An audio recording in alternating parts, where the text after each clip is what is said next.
시청자 여러분 안녕하십니까? 뉴스나우 시작합니다. 윤석열 대통령 탄핵 심판이 이번 주 안에 선고될 것이라는 전망에 무게가 실리고 있습니다. 이 전망대로라면 이르면 오늘이나 내일 중에 선고 날짜가 공지될 가능성이 커 보입니다. 현장 연결해서 들어보겠습니다. 김영수 기자. 네, 헌법재판소입니다. 네, 선고 날짜 공지가 오늘이 될 수 있는 건가요? 네, 저희가 취재한 현재 내부 분위기와 지금까지의 전례를 종합해보면 그럴 가능성이 있습니다. 윤석열 대통령 탄핵 심판은 오는 20일이나 21일, 그러니까 이르면 목요일 늦어도 금요일에는 선고해 이번 주를 넘기지 않을 거라는 가능성이 커 보입니다. 이미 역대 대통령 사건 가운데 가장 오래 심리를 이어온 데다 사회적으로 혼란이 커지고 있다는 것도 이 분석에 힘을 싣고 있습니다. 전례를 보면 이틀이나 사흘 전에는 공지가 됐었기 때문에 빠르면 오늘 선고 날짜가 나올 수 있다는 분석이 나옵니다. 반대로 내일까지 선고일이 공지되지 않으면 대통령 사건은 또 다음 주까지 지켜봐야 하는 상황이 될 것 같습니다. 네, 지금 재판관들이 판결까지 간 상황인지도 궁금한데요. 어떻게 봐야 될까요? 현재까지 파악된 바로는 재판관들의 의견이 공유되지 않은 것으로 보입니다. 재판관들이 탄핵 인용이나 기각, 각하 같은 최종 의견을 내는 걸 평결이라고 부르는데 아직 2단계는 거치지 않았을 거라는 분석이 나옵니다. 다만 판결을 꼭 맞춰야만 선고 날짜가 결정되는 건 아닙니다. 박근혜 전 대통령 사건의 경우 최대한 보안을 유지하기 위해 선고 당일에 판결을 진행했던 것으로 전해집니다. 이번에도 비슷하게 진행할 가능성을 배제하기 어렵습니다. 헌법재판관들은 어제도 평의를 진행했고요. 오늘도 오후에 평의가 예정된 걸로 알려졌습니다. 박성재 법무부 장관 탄핵 심판은 오늘 첫 변론인데 몇 시인가요? 네, 오늘 오후 2시에 첫 변론이 예정돼 있고요. 한독수 총리 사건처럼 오늘 한 차례 변론으로 마무리될 가능성도 있어 보입니다. 박성재 장관은 계엄 선포에 암묵적으로 동의하고 계엄 이후에 이른바 안가 회동을 한 의혹으로 탄핵 소추됐습니다. 국회에 자료 제출을 거부하거나 불성실하게 답변했다는 것도 탄핵 사유인데 박 장관이 국회 본회의장에서 야당 대표를 노려봤다는 내용까지 포함돼 한때 정치권에서 논란이 되기도 했습니다. 박 장관은 자신이 어떻게 내란에 공모했다는 건지 사유에 나와 있지 않다면서 국회가 탄핵 소추권을 남용했다고 주장하고 있습니다. 박 장관은 오늘 직접 출석해 이런 입장을 거듭 강조할 걸로 보입니다. 오늘 현재 주변 분위기는 어떻습니까? 이른 아침부터 윤 대통령 지지자들이 헌재 주변에 많이 모여서 탄핵 각하를 주장하고 있습니다. 오후 1시부터는 헌재 인근 안국역에서 탄핵 무효를 주장하는 집회가 예정돼 있습니다. 저녁 7시쯤에는 윤 대통령 파면을 촉구하는 촛불 문화제가 안국역 인근에서 열립니다. 비슷한 시각 광화문에서도 비상행동과 야당이 함께하는 집회가 예정돼 있습니다. 선고일 당일 헌재 주변을 진공 상태로 만들겠다고 예고한 경찰은 며칠 전부터 이곳 통제를 강화했습니다. 신분 확인 절차가 조금 더 까다로워졌고요. 출입을 통제하는 구간도 늘었습니다. 지금까지 헌법재판소에서 전해드렸습니다. 네, 전해드린 것처럼 윤석열 대통령의 탄핵 심판 선고 앞두고 헌법재판소 인근의 긴장감이 높아지고 있습니다. 경찰은 경계태세를 강화하고 있고 상인들은 선고 당일 휴업을 고려하고 있습니다. 배민혁 기자입니다. 윤석열 대통령 탄핵 심판 선고를 앞둔 헌법재판소 앞. 윤 대통령 지지자들의 필리버스터 기자회견이 이어지고 천막을 치고 자리를 잡은 채 농성하는 사람도 보입니다. 정문 건너편에 모인 지지자들은 생수의 식량까지 준비하며 장기전에도 대비하고 있습니다. 돌발 상황을 막기 위해 경찰은 헌재 인근을 봉쇄하다시피 경계하고 있습니다. 보시는 것처럼 주변 골목 깊은 곳까지 경찰 기동대 버스들이 차벽을 이루고 있습니다. 또 헌법재판소 담장에는 철조망과 경찰 펜스까지 설치됐는데 마치 요새를 방불케 하는 모습입니다. 계속되는 집회로 일대가 혼잡해지면서 이미 휴업에 들어간 상점도 보이는데 어렵게 장사를 이어가는 상인들도 영업시간을 줄이는 등 어려움을 호소합니다. 지금 동네 분위기가 이래서 지금 많이들 오시기를 꺼려하시고 계시고요. 영업하는데 매출에 많은 감소가 지금 주말이나 이럴 때는 밖에서 막 진짜 욕 소리도 많이 들리고 상당히 불편함이 많습니다. 경찰은 일대 상점에 길거리에 내놓은 입간판과 화분 등 자칫 무기로 쓰일 수 있는 물품을 치워달라고 당부한 가운데 상인들은 흥분한 시위대로 인해 선고일에 사고가 생기지는 않을지 걱정이 끊이지 않습니다. 영업은 당연히 못할 것 같고요. 나와서 셔터를 내리고서라도 이 건물에서는 좀 지키고 있어야 되지 않을까. 3호선 안국역은 탄핵 심판 선고일을 시작으로 일대 상황이 안정될 때까지 폐쇄되는데 역사 내 물품 보관함의 신규 이용도 제한됩니다. 또 공공자전거 따릉이도 수거 조치하는 등 헌재 일대에서는 탄핵 심판 선고일을 앞두고 대비가 한창입니다. YTN 배민혁입니다. 이번엔 정치권 목소리 알아보겠습니다. 민주당은 하루빨리 선고를 내려야 국격을 회복할 수 있다면서 즉시 파면을 촉구했습니다. 국민의힘은 민주당이 일당 독재의 야욕을 드러내고 있다면서 반발했습니다. 국회 취재기자 연결해서 알아보겠습니다. 강민경 기자.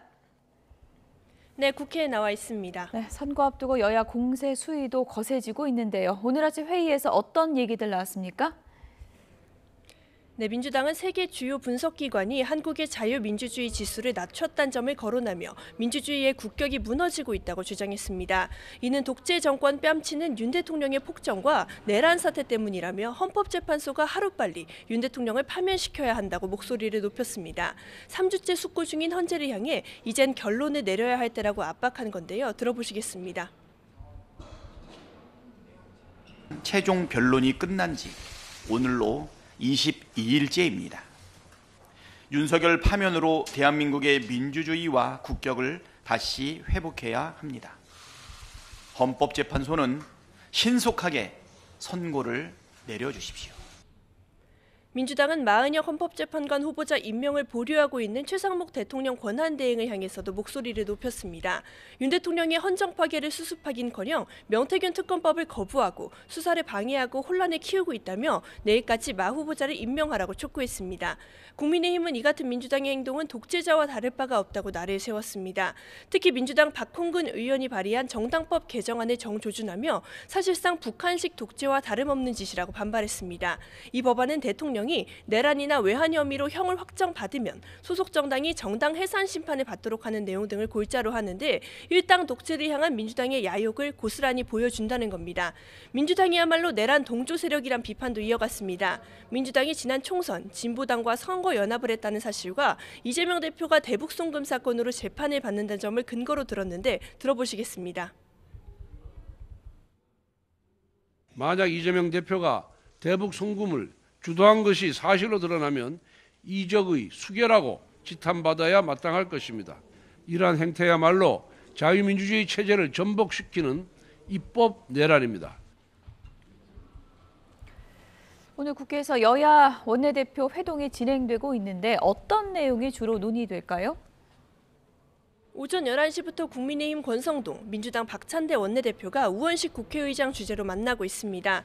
우 의장은 모두 발언에서 긴장되는 시기지만 어떤 경우에도 국회는 여야가 힘을 모아서 민생을 챙길 수 있도록 최선을 다하겠다고 강조했는데요. 그런 만큼 이번 여야 국정협의회에서는 국민연금 개혁안이 주로 논의될 걸로 보입니다. 현재 양당은 받는 돈인 소득 대체율에서 43%로 합의를 보며 모수개혁의 접점을 찾은 상태입니다. 하지만 여야는 연금특위 구성 시점과 재정 상황에 맞게 보험료를 조정하는 자동 조정 장치 도입 여부를 놓고 여전히 신경전을 벌이고 있습니다. 여당은 여야 동수로 구성되는 연금 특위부터 구성하자는 입장인 반면 민주당은 야당 소속 의원들이 많은 국회 보건복지위원회에서 여야 합의로 모수개혁안 먼저 처리하자고 주장하는 겁니다. 추가 경정 예산안 편성도 논의 대상이 될 전망인데요. 추경 편성 자체에는 공감대가 있지만 여당은 4월 초 정부안 제출을 목표로 협의를 이어가자는 입장입니다. 반면 35조 원 규모의 슈퍼 추경을 제안한 민주당은 이 금액을 다 받지 못하더라도 시기라도 앞당기자는 입장이라 조율이 필요한 상황입니다. 여야 원내대표는 모레 예정된 본회의 안건도 논의할 걸로 보이는데요. 주 52시간 적용 예외 조항 도입이 핵심인 반도체 특별법 처리 등 쟁점 법안을 둘러싼 접점 찾기를 시도할 걸로 보입니다. 지금까지 국회에서 YTN 강민경입니다. 최상목 대통령 권한대행이 국무회의에서 지난달 야당 주도로 통과한 방송통신위원회법 개정안에 거부권을 행사할 뜻을 밝혔습니다. 위헌성이 상당하다면서 이같이 밝혔는데요. 자세한 내용을 취재기자 연결해서 들어보도록 하겠습니다. 박희재 기자, 최대행이 방통위법 거부권 행사 뜻을 밝혔는데 어떤 취지로 봐야 될까요? 네, 먼저 최상목 대통령 권한대행은 오늘 오전에 주재한 국무회의에서 방통위법 개정안을 국회에서 제의를 요구할 권한, 즉 거부권을 행사하기로 했습니다. 지난달 야당 주도로 통과한 지 19일 만이자 최대행으로선 9번째 거부권 행사 사례입니다. 이번 방통위법 개정안은 방송통신위원회 회의 정족수를 3인 이상으로 규정하는 내용을 담고 있습니다. 방통위는 대통령 지명 2명과 국회 추천 목신 3명을 더해 모두 5명의 상임위원으로 꾸려지는데 현재는 대통령 지명 목신 이진숙 방통위원장과 김태규 부위원장 2인 체제로 운영되고 있습니다. 이에 대해 최상목 대행은 이번 개정안이 적용되면 국회 추천목 없이는 방통위가 정상 운영이 어려워진다는 점을 지적했습니다.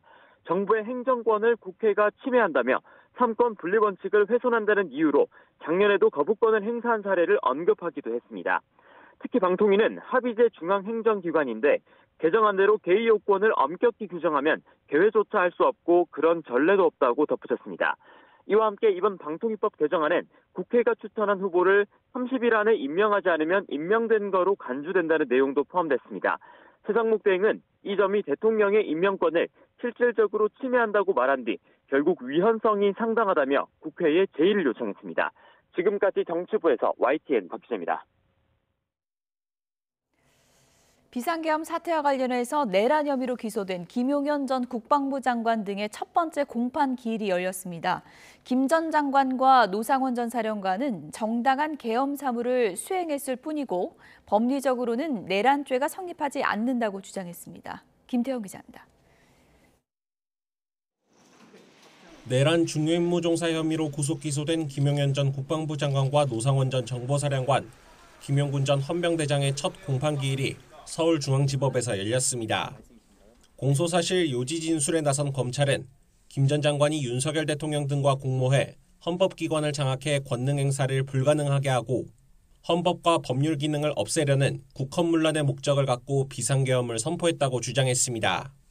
이어 군인과 경찰 5천여 명을 동원해 국회와 민주당사 등을 점거해 한 지역의 평온을 해치는 폭동을 일으켰다고 설명했습니다. 김 전 장관 측은 비상계엄 선포에 관한 내용이 사법심사의 대상이 될 수 없는 데다가 검찰에는 내란죄 수사권이 없다며 기소가 위법하다고 맞섰습니다. 이어 국회와 선관위에 군과 경찰 투입을 지시했던 것은 질서 유지를 위한 정당한 계엄 사무 수행이었다고 주장했습니다.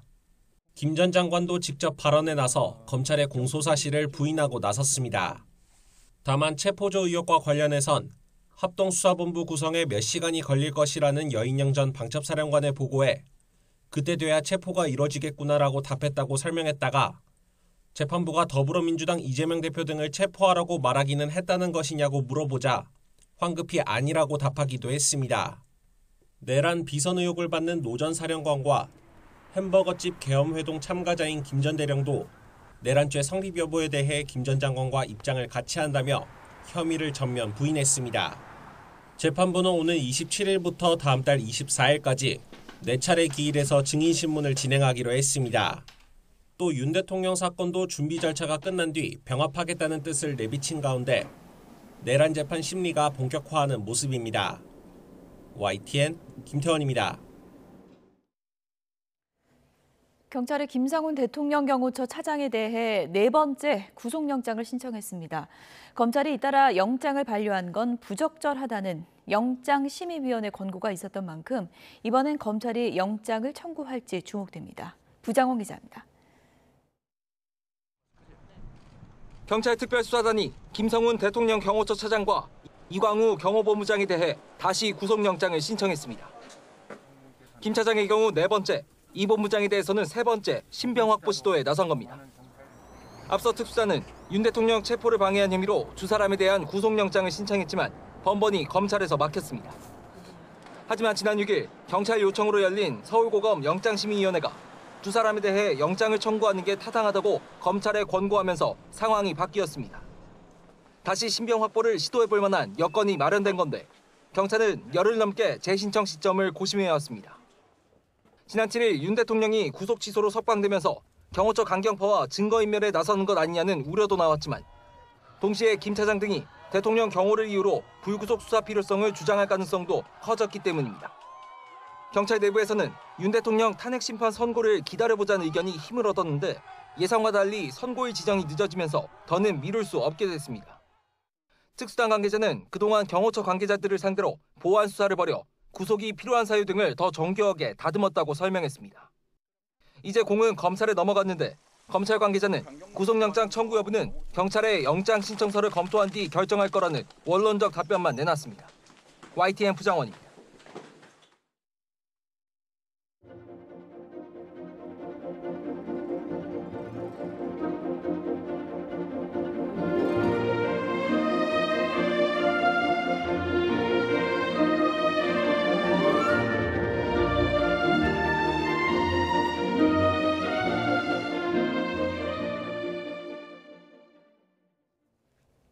강원 산간 지역은 이달 초와 어제 많은 곳은 40cm가 넘는 폭설이 내렸는데요. 지금도 강원 지역 곳곳에는 10cm가 넘는 폭설이 내리고 있습니다.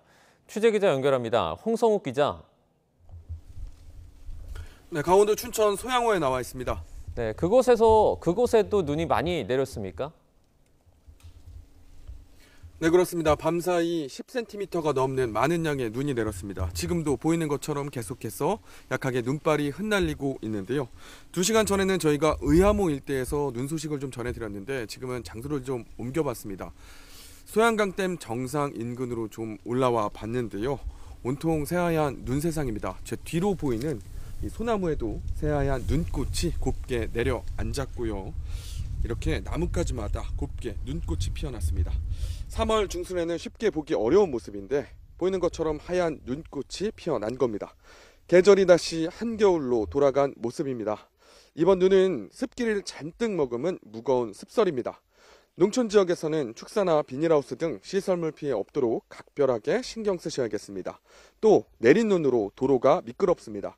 차량 운행 시 안전거리를 충분히 확보하고 감속 운행하는 게 좋겠습니다. 네, 그러면 강원 지역에 앞으로 눈이 얼마나 더 내릴까요?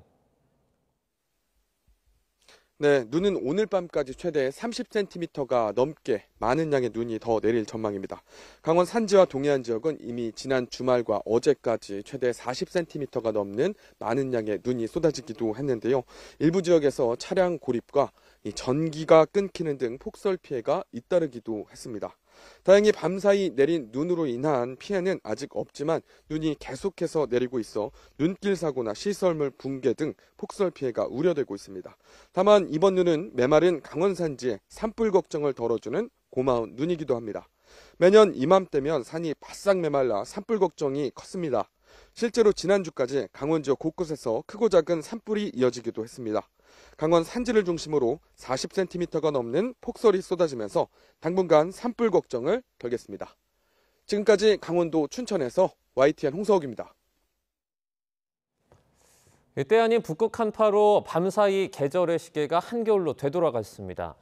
강원도뿐만 아니라 서울 등 서쪽 내륙도 새하얗게 변했는데요. 수도권과 영서지방은 고비를 넘기며 대설주의보가 대부분 해제됐습니다. 취재기자 연결해서 자세한 날씨 상황 알아보겠습니다. 정혜웅 기자, 이 서울 등 수도권은 이제 눈이 그쳤습니까? 네, 서울과 경기 또 영서 지방은 많은 눈이 더 내릴 가능성은 낮아졌습니다. 네, 서울과 경기, 강원 영서 지역에 내려졌던 대설주의보가 오늘 오전 10시부터는 일단 대부분 해제됐고요. 네, 기상청은 북극발 극저기압이 남동쪽으로 이동해서 충청 이남 지방에 영향을 주면서 현재 서울과 경기, 강원 영서 지역을 중심으로는 눈구름의 영향권에서는 대부분 벗어났다고 밝혔습니다. 네, 다만 밤사이 수도권으로 10cm 안팎의 많은 눈이 내려 쌓인 가운데 영하권 체감 추위가 이어지고 있어서 살얼음으로 인한 미끄럼 사고 위험은 이어질 것으로 보입니다. 또 영동과 충청, 남부지방은 대설특보 속에 오늘 오후 늦게나 밤까지 강한 눈이 내렸다 그치기를 반복할 것으로 보이기 때문에 대비가 필요합니다. 네, 그런데 지금 3월 중순이지 않습니까? 갑자기 많은 눈에 강추위까지. 이유가 뭡니까? 네, 영하 40도에 달하는 북극 한기를 동반한 강한 극저기압이 내륙으로 유입돼 영향을 줬기 때문입니다. 먼저 레이더 영상을 좀 보시면 마치 태풍처럼 강하게 발달한 극소용돌이의 중심이 여전히 충청 이남 지방을 지나면서 우리나라에 영향을 주고 있는 걸 확인할 수가 있습니다.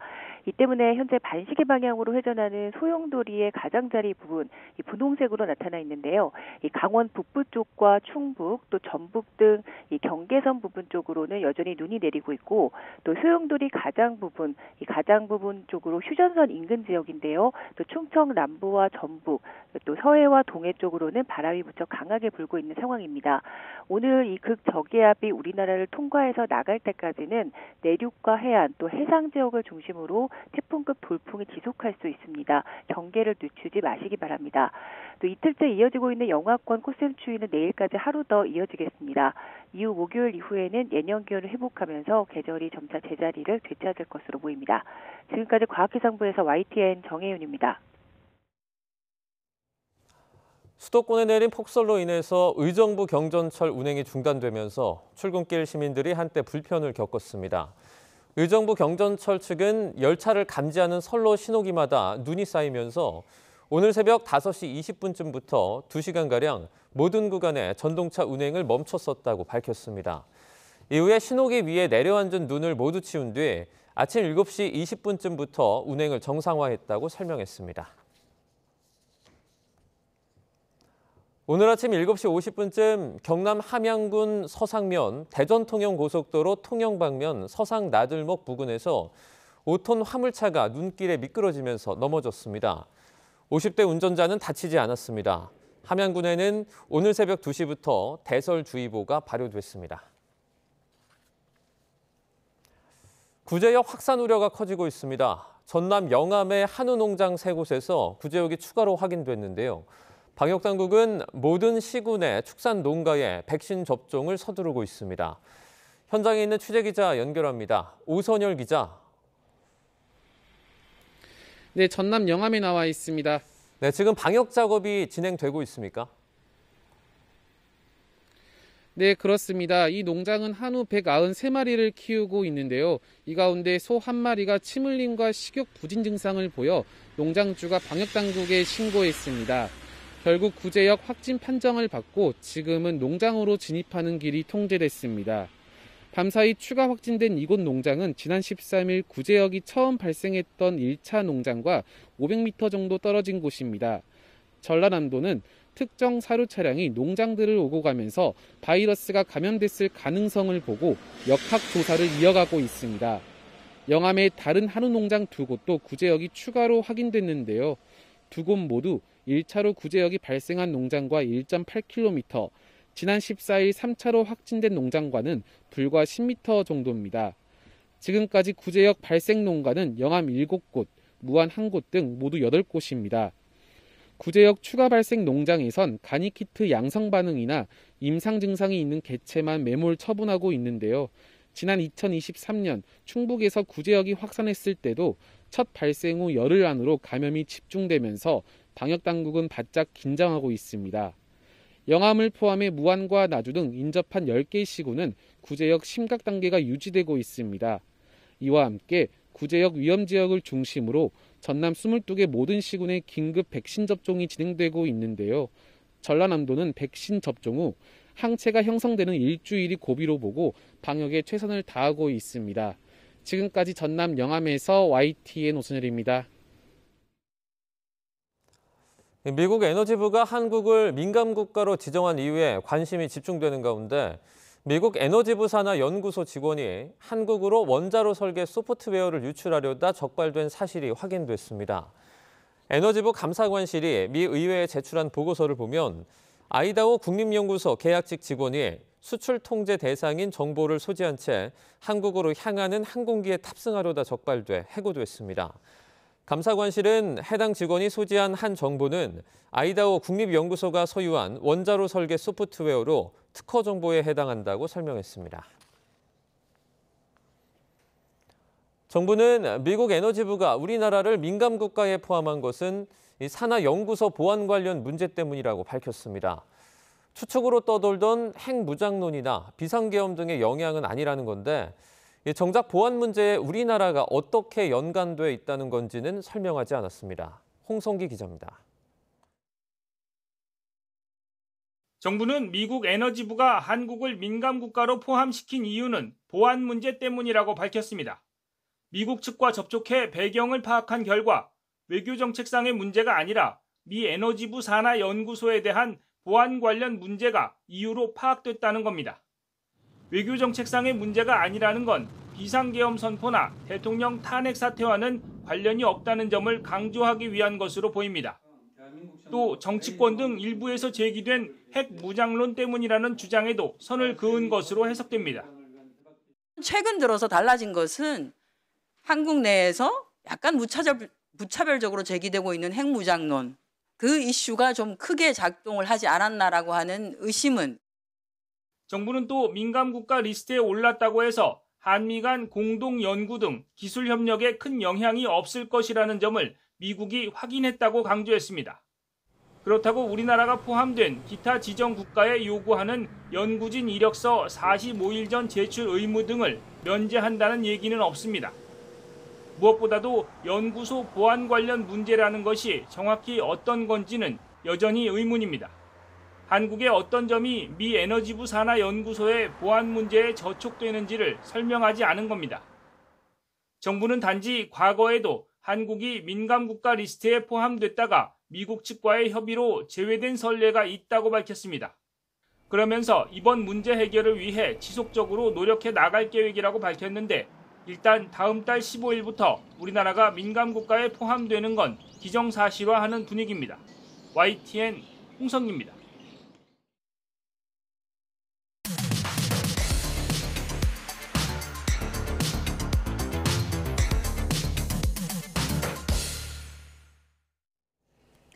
네, 각이 살아있는 정치평론 시사정각 시작하겠습니다. 오늘은 장해찬 전 국민의힘 최고위원, 김상일 시사평론가 두 분을 모셨습니다. 어서 오세요.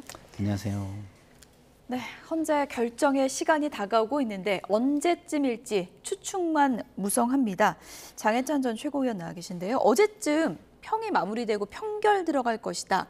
이런 얘기들이 흘러나왔는데 지금 나오는 얘기를 보면 아직도 평의는 끝나지 않은 것 같거든요. 어떤 상황으로 봐야 될까요? 일단 재판관들 사이에서 예. 어느 정도 이견과 진통이 많은 것 아니냐라는 관측에는 힘이 실리고 있습니다. 만약 8명의 재판관이 윤석열 대통령 관련된 여러 쟁점에 같은 의견이라면 이전까지의 탄핵 심판, 선고 기일 지정 등을 봤을 때는 이제 판결 단계에 접어든 것 아닌가 하는 관측이 나와야 하거든요. 예. 그런데 아직까지도 평의가 끝나지 않았다는 것은 사안별로 또 증인들의 진술이 현재 신문에서 여러 번 엇갈렸기 때문에 어느 쪽 진술에 신빙성을 두고 신뢰를 할 것인가. 그리고 이 같은 상황에서 또 대통령의 구속 취소 판결문의 절차적 정당성에 대한 지적들이 상당히 많은데 헌재가 과연 이런 지적들을 어떻게 받아들일 것인가 등등 소위 말하는 보수 성향과 진보 성향 재판관 사이에 이견이 분출된 게 아니라면 이렇게 오래 끌릴 일은 없다라는 게 법조계와 정치권의 일반적 관측인 것 같고요.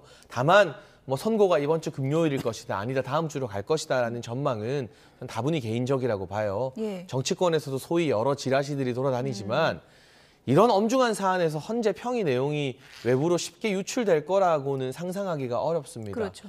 그 날짜는 예측하기 힘들지만 시간이 이 정도 길어진 것만 봐도 보수 진영에서 많은 주자들이 탄핵 기각 가능성을 좀 높게 점치는 등 당초 헌법재판이 처음 시작했을 때와는 기류가 조금 달라진 게 반영된 것 아니냐 하는 목소리에 설득력이 더해지고 있는 것 같습니다. 네, 어쨌든 선고가 나오려면 선고일 이전에 언제 선고하겠다 고지를 해야 되는데 이제 이전의 사례를 좀 보면 그 날짜를 대충 좀 추측을 해볼 수가 있겠죠. 이진숙 방통위원장 같은 경우에 이제 통보가 1월 20일, 선고가 1월 23일이었고요. 최재해 감사원장, 이창수 중앙지검장 등 이제 검사 3명의 그 선고도 이틀 전에는 선고가 됐습니다.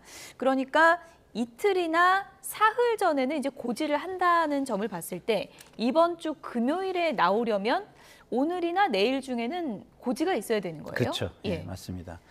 기본적으로 고지를 하는데도 하루 내지는 하루 이상은 꼬박 걸리는 것 같아요. 예. 그러면은 뭐 당연히 이틀 이상은 지금 필요한 상황이니까 예. 말씀하신 대로 오늘 내일 중에는 고지가 돼야 금요일까지는 판결을 선고할 수 있을 것으로 보입니다. 여론의 동요를 예. 막기 위해서 뭐 갑자기 발표하거나 이러지는 않을 거예요. 그러기는 쉽지 않은 게 말씀드린 대로 예. 그 당사자들에게 그러니까 원고 측과 그다음에 피고인 측 양쪽에 통보를 해야 되기 때문에 일단 기본적으로 갑자기 하기는 좀 어려운 것으로 좀 보이고요. 지금 그럼 왜 이렇게 늦어지느냐의 부분은 장해찬 우리 최고위원께서 하신 말씀도 있지만 예. 그렇지 않은 이야기들도 있습니다. 그래서 지금은 어떻게도 사실은 예측일 뿐이다라는 말씀을 드리고 제가 뭐 듣는 이야기는 기본적으로 어느 정도 결론에 다 도달을 했어도 예. 이 지금 거리에서의 저항이 지금 만만치가 않고 굉장히 과격한 정도의 수준이지 않습니까? 그러다 보니까 판결문의 결론에 도달하는 판결문을 쓰는 논리조차도 재판관들끼리의 이견이 상당히 있을 수밖에 없다. 그만큼 신중하게 판결문을 쓰고 있다. 이 파장을 생각해서 그래서 시간이 걸리는 것이다라고 얘기하는 사람도 예. 있습니다. 예. 그렇기 때문에 지금은 어떠한 해석도 좀 전에 뭐 일반적이라는 말씀을 하셨는데 일반적일 수는 없고요. 예. 양 진영의 그 정치적인 이익과 생존, 그다음에 전국 주도권을 위해서 생산되는 정보로 보시는 게 시청자들께서는 객관적이고 합리적이다 이런 말씀을 드립니다. 그러니까 재판관들 의견이 막 달라서 네. 얘기가 길어지는 걸 수도 있고 네. 의견은 합치가 됐는데 네. 논리 구조를 다듬느라고 길어질 수도 있고 그러니까 이건 알수 없다는 의견의 거죠. 예. 합치라고는 말씀드릴 예. 수 없고요. 왜냐하면 예. 의견의 합치라는 것은 맨 마지막 평결에서 돌아가면서 의견을 내야 되는 것이고요. 예. 평의 과정에서는 어쨌든 그 하나하나에 대해서 결론은 비슷하게 날지라도 결론을 구성하는 방식이나 이론이 예. 굉장히 많이 틀릴 수도 있다. 예. 이런 이야기를 저는 들었기 때문에 그런 시간이 굉장히 지금 예민한 상황 속에서 예. 신중에 신중을 기하면서 판결문을 써가고 있는 예. 것으로 보입니다. 심리가 길어지다 보니까 내가 어디서 들었는데 이렇다더라 네. 이런 얘기만 지금 무성한 맞습니다. 상황이고 정치권에서도 길어지는 헌재 심리를 놓고 이런저런 분석이 나오고 있습니다. 어떤 얘기가 나오고 있는지 들어보시죠. 저는 21일은 불가능하다라고 생각합니다. 지금 워낙 탄핵 반대 여론이 높다 보니까 저도 2일 전에 공지하려고 할 것 같아요. 상당한 이견이 표출되고 있다. 저는 예. 그렇게 보고 있습니다. 이게 그 설득이 넘어가지 않고 뭔가 설득이 잘안 되고 있다. 조율이 잘 안 되고 있고 예. 그 조율을 끝도 없이 갈 수는 없는 거니까 있는 그대로 선고합시다. 예. 라고 돼버리면 그 시점에 선고기일이 잡히겠죠. 여러 가지 절차적 위반과 합쳐진다라고 하면 이게 탄핵이 각하될 가능성이 종전보다 훨씬 더 커졌다. 뭐 여러 이제 헌법재판소도 이제 고민이 있겠지만 그 전 세계 온 국민이 생중계로 다 봤단 말이에요. 헌법을 유린하고 국가 질서를 무너뜨렸던 윤석열. 그것도 헌법재판소에서도 헌법재판관들의 그 질의 과정에서도 윤석열의 어떤 거짓말들이 다 이어져 왔는데 그것을 다 목도하지 않았습니까? 아마 이제 마지막까지 이 만장일치 판결문을 작성하는 데 있어서 완결을 기하기 위한 그런 과정이 아닌가 이렇게 좀 생각하고 있습니다. 네, 지금 속보로 들어온 내용 간략하게만 전해드리겠습니다. 오늘 우원식 국회의장 주재로 여야 원내대표가 국회에서 만남을 갖고 있다는 소식 앞서 국회 취재기자 연결해서 전해드렸는데요. 지금 여야가 연금 특위를 여야 합의 처리 문구를 추후에 협의하기로 했다. 이런 내용이 들어왔고요. 그리고 이달 말까지 정부에 추경안 제출을 요청하기로 했다는 내용이 속보로 들어왔습니다. 연금 개혁과 관련해서 여야가 연금 특위 구성 등 문제에 관련해서 상당한 이견을 보여온 상황인데요. 여야 합의 처리 문구를 추후에 협의하기로 했다. 다소 진전된 내용이 들어왔고요. 그리고 추경안 제출을 정부에 이달 말까지 요청하기로 했다는 내용이 들어왔습니다. 추가적인 내용이 들어오는 대로 다시 한번 전해드리겠습니다. 조금 전에 주진우 의원 목소리를 좀 들어봤는데요. 지금 뭐 정확하게 주진우 의원이 뭐 예측할 수는 없는 거지만 지금 돌아가는 상황을 보면은 주진우 의원 개인적으로는 각하될 가능성이 높아졌다고 본다 이런 내용이었어요. 이게 여권 내부의 일반적인 정서 같습니다. 비단 뭐 주진우 의원뿐만이 아니라 오세훈 서울시장도 한 언론 인터뷰에서 아주 정확하게 기각 2명, 각하 1명 아니겠느냐 이런 전망까지도 이야기했어요. 물론 헌재 내부로부터 뭐 확실한 정보가 어느 쪽으로도 가기 힘든 상황이지만 서울시장이고 잠룡이라고 평가받는 오세훈 시장이 저런 전망을 할 정도면 그냥 허투루 호사가들이 하는 이야기와는 무게감이 다를 수밖에 없잖아요. 아무래도 여권에서는 헌재의 평의가 길어지고 있고 특히 홍장원 전 국정원 차장이나 곽종근 전 특정사령관의 진술이 오염됐거나 뭔가 변했을 가능성이 높은 근거들이 많이 나타났다. 또 윤석열 대통령의 형사재판부 역시나 이 구속 취소를 결정하면서 공수처의 어떤 수사 정당성 부분을 거론한 게 결국 1심 무죄나 공소 기각 가능성을 염두에 둔 것 아니냐. 그러면 만약 탄핵이 인용되고 대통령을 파면시켰는데 형사재판 무죄가 나와버리면 헌재에서 특히 보수 성향 재판관들이 그 후폭풍을 어떻게 감당할 수 있겠느냐는 등등의 근거가 나오고 있습니다. 제가 다시 말씀드리지만 결론을 저희가 미리 전망하는 게 크게 의미는 없어요. 그렇죠. 다만 불과 한 2주 전, 3주 전과 다르게 이제 여권의 주요 정치인들이 공공연하게 각하를 이야기하고 기각과 각하 가능성이 높아졌다고 이야기하는 건 여러 명분이나 뭐 가능성 또는 여론 지형의 측면에서 지금의 헌재 평의가 계속되는 게 마냥 여권에 불리한 것만은 아니다라는 판단이 깔린 것으로 보입니다. 네, 지금은 누구도 결론을 알 수 없는 거고요. 그런데 이제 여권의 잠룡이라고 분류되는 네. 오세훈 서울시장 뭐 가볍게 얘기한 건 아닐 거예요. 본인의 분석과 뭐 생각으로는 이상 징후는 좀 있는 게 아니냐 이런 조심스러운 추측 같거든요. 글쎄요. 아무래도 본인이 속한 진영 사람들하고 많이 어울리고 진영 사람들의 기대 섞인 이야기를 많이 듣게 됩니다. 듣고 싶은 정보만 듣는 그렇죠. 건가요? 그래서 저도 뭐 민주당 인사들하고 얘기를 하면 당연히 8대0 뭐 이렇게 얘기들을 하고요. 그렇기 때문에 조금 더 저도 좀 정보의 원천, 소스를 좀 넓혀서 들으려고 노력을 하는데요. 제가 좀 약간 넓혀서 들으려고 객관적이다라고 생각되는 소스로부터 듣는 이야기들은 그렇지는 않고요. 인용과 기각으로 나온다면 인용이 될 것이다. 왜냐하면 기각 판결문을 쓰기가 굉장히 어렵다. 이런 것이었고 만약에 기각이 아니라 이게 이제 만약에 부정적인 결과를 내려면 각하 쪽으로 갈 수밖에 없는 거 아니냐.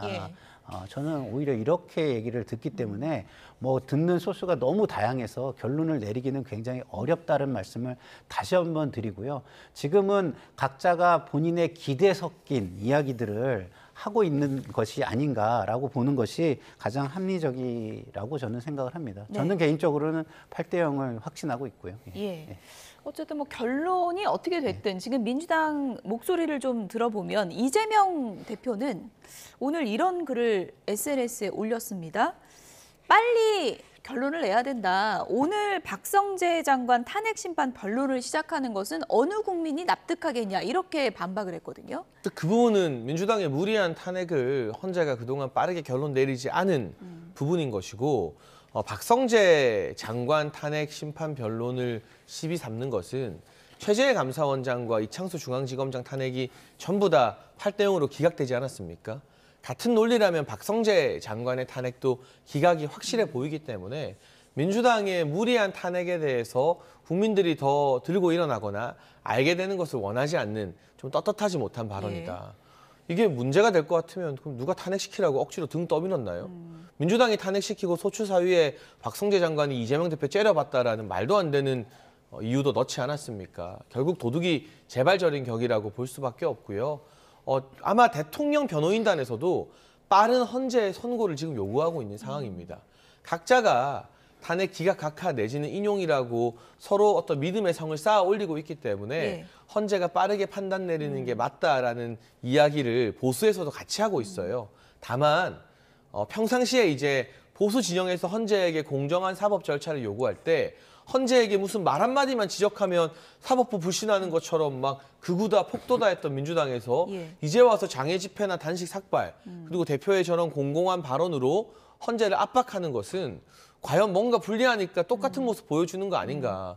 이전까지 국민의힘을 비판하는 게 과연 정당성 있는 비판이었나는 또 다른 내로남불 논리를 적용시킬 만한 발언이 아닌가 싶습니다. 그런데 오늘 이재명 대표는 속도 내라 이런 주문을 좀 한 것 같은데 반면에 박찬대 원내대표는 마은혁 재판관을 빨리 임명해라 이렇게 또 촉구를 했거든요. 원래 다급하면 앞뒤가 좀 안 맞는데요.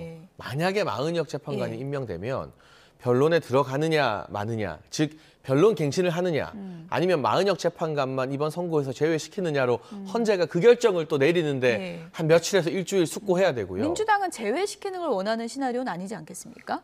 지금 상황으로 보면 우원식 의장의 기자회견도 그렇고 뭔가 마은혁 재판관 없이는 6표가 안 모여서 저러는 거 아닌가라는 합리적인 의심을 할 수밖에 없는 거죠. 저희가 추론하기에. 근데 이게 빠른 선고와 마은혁 재판관 임명은 또 동떨어진 이야기거든요. 마은혁 재판관이 임명되면 빠른 선고가 불가능해요. 최소 2주는 더 걸리게 되어 있어요. 그래서 뭔가 지금 민주당 내부에서도 진보 지정에서도 앞뒤가 안 맞는 거 아닌가. 그만큼 지금 헌재 평의가 길어지는 데 대해서 민주당이 내부적으로 좀 초조함을 느끼는 것은 아닌가 싶은 거죠.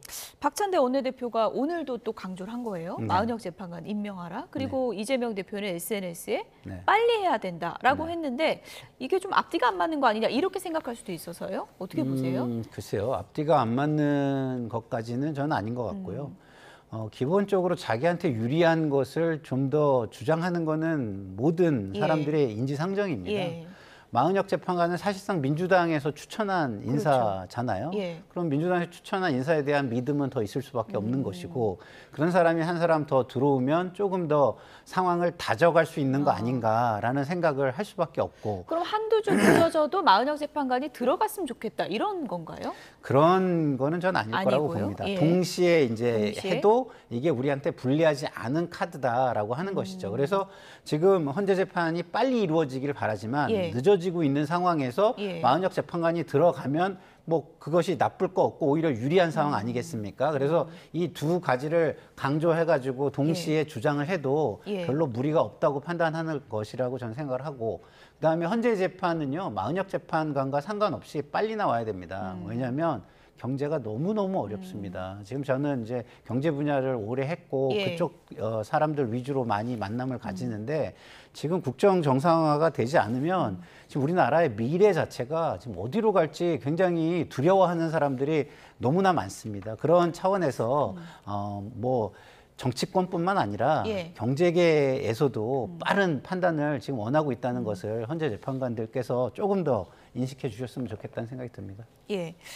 뭐 어떤 언론 보도를 보면은 민주당 내부에서 의총에서 우리가 너무 정보가 없는 게 아니냐, 헌재 내부 돌아가는 걸 너무 모르는 게 아니냐, 뭐 이런 얘기도 좀 돌았다는 보도도 있었잖아요. 그런 분위기 속에서 이런 얘기들이 나오는 걸까요? 어떻게 보십니까? 그러니까 기본적으로 윤석열 대통령 석방을 누구도 예측하지 못했습니다. 좀 당황스러운 것이죠. 그 당황스러운 것들이 또 없으리라는 보장은 없기 때문에 그런 부분에 대해서 좀 더 확실하게 뭔가를 다져가고 확실하게 상황을 좀 전개시켜 나가는 노력은 지속적으로 필요한 것이 아니냐라는 어떤 자기 반성적인 저는 이야기라고 보고요. 헌재 재판소가 뭐 정보를 좀 더 안다고 압박을 좀 더 한다고 해서 변하겠습니까? 그러진 않습니다. 그런 것은 어느 정도 수준에서 머무르냐면 그냥 개별 의견을 조금 내는 정도의 수준에서 머무르는 것이지 인용과 기각의 판단 전체를 흔들 정도의 변수가 되지는 못한다는 것을 우리는 한 번 더 생각할 필요가 있다고 생각합니다. 윤석열 대통령은 이제 석방 이후에 별다른 메시지 없이 관저에 머무르고 있는 상황입니다. 변호인단도 최근에 어떤 입장 발표 없이 상당히 좀 잠잠한 상황인데요. 헌재 선고 전까지는 뭐 입장을 발표하지 않겠다. 뭐 예를 들어서 정치권에서 요구하고 있는 승복 메시지 이런 것은 내지 않겠다. 뭐 이렇게 이해를 해도 되겠습니까? 일단 저도 그 승복 메시지 운운하는 게 참 웃긴 게요.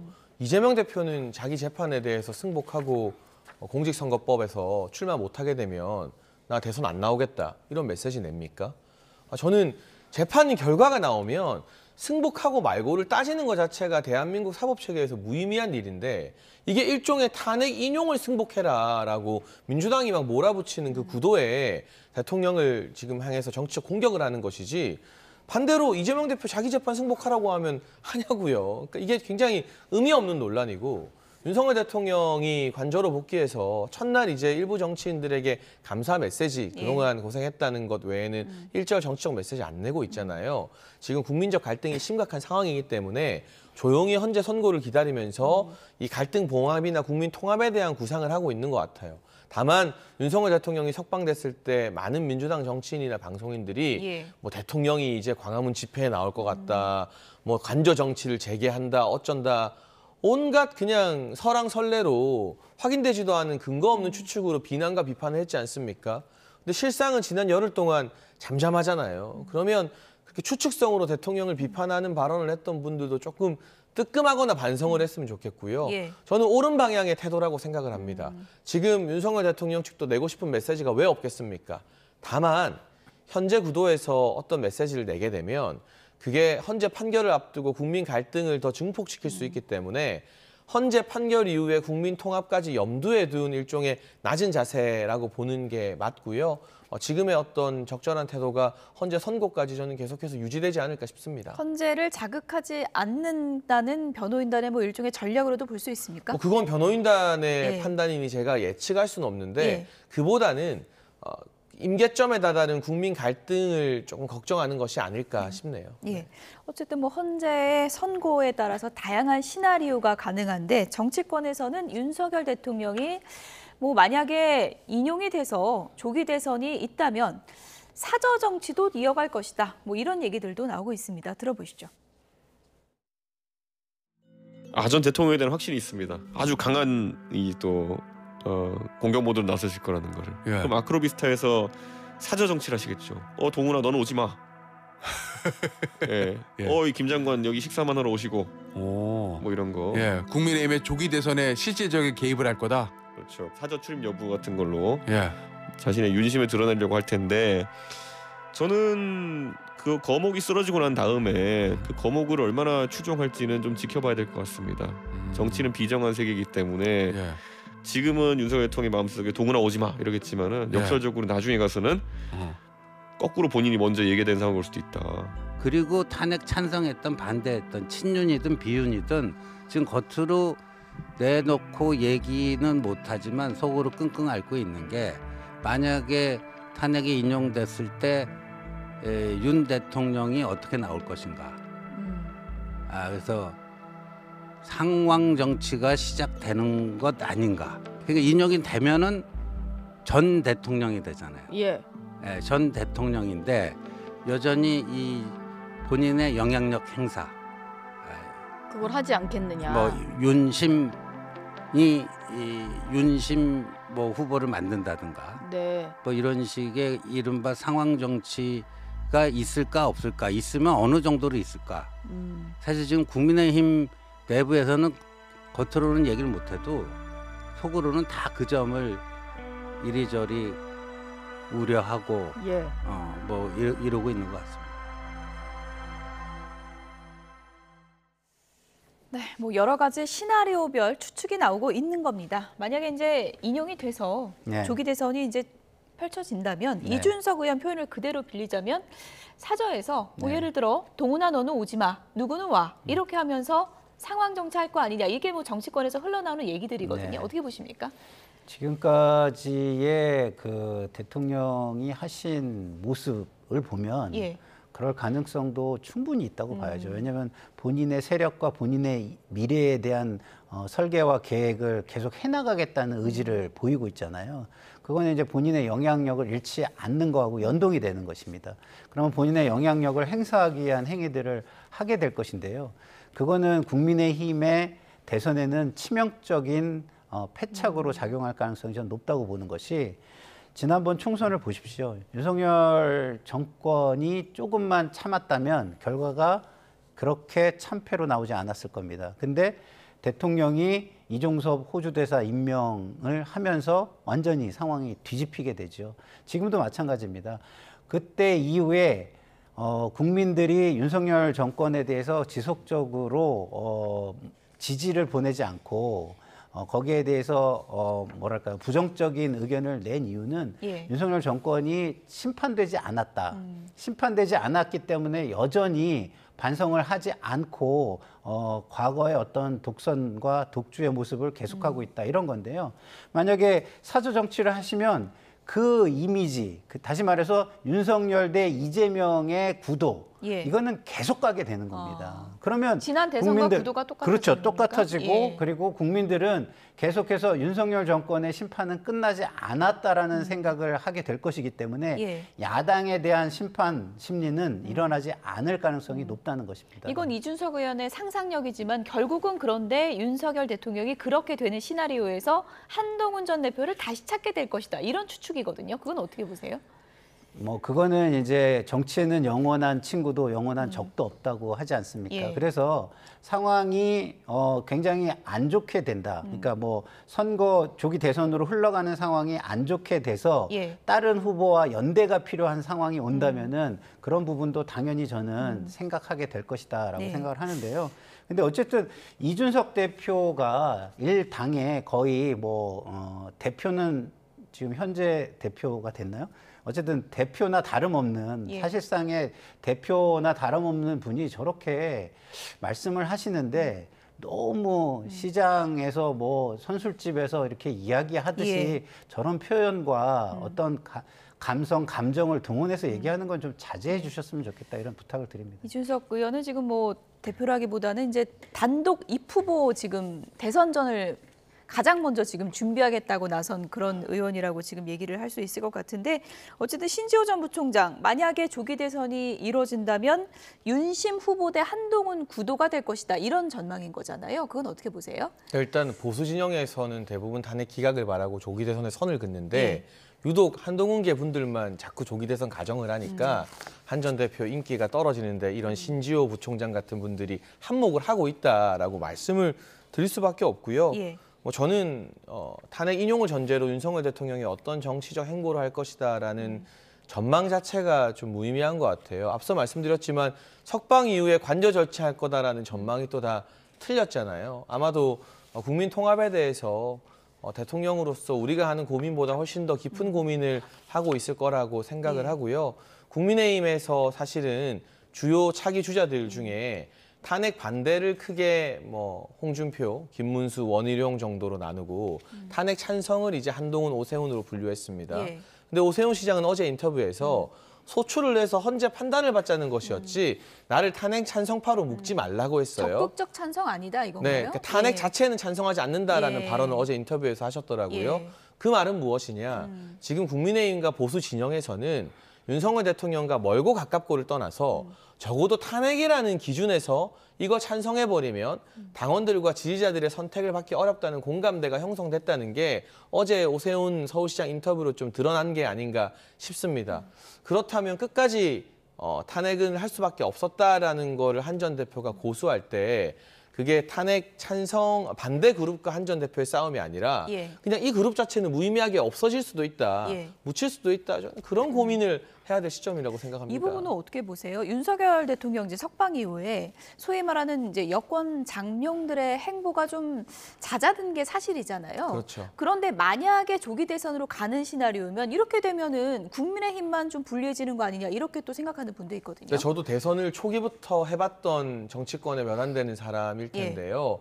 그 대선 국면이 열리기 전에 한 달 일찍, 2주 일찍 어디 행사 가고 사람들 만난다고 해서 그게 대선에 도움이 되는 건 아니거든요. 또 제가 해보니까 대선은 전국적 관심이 집중돼서 하루에도 지지율이 5%씩은 출렁거려요.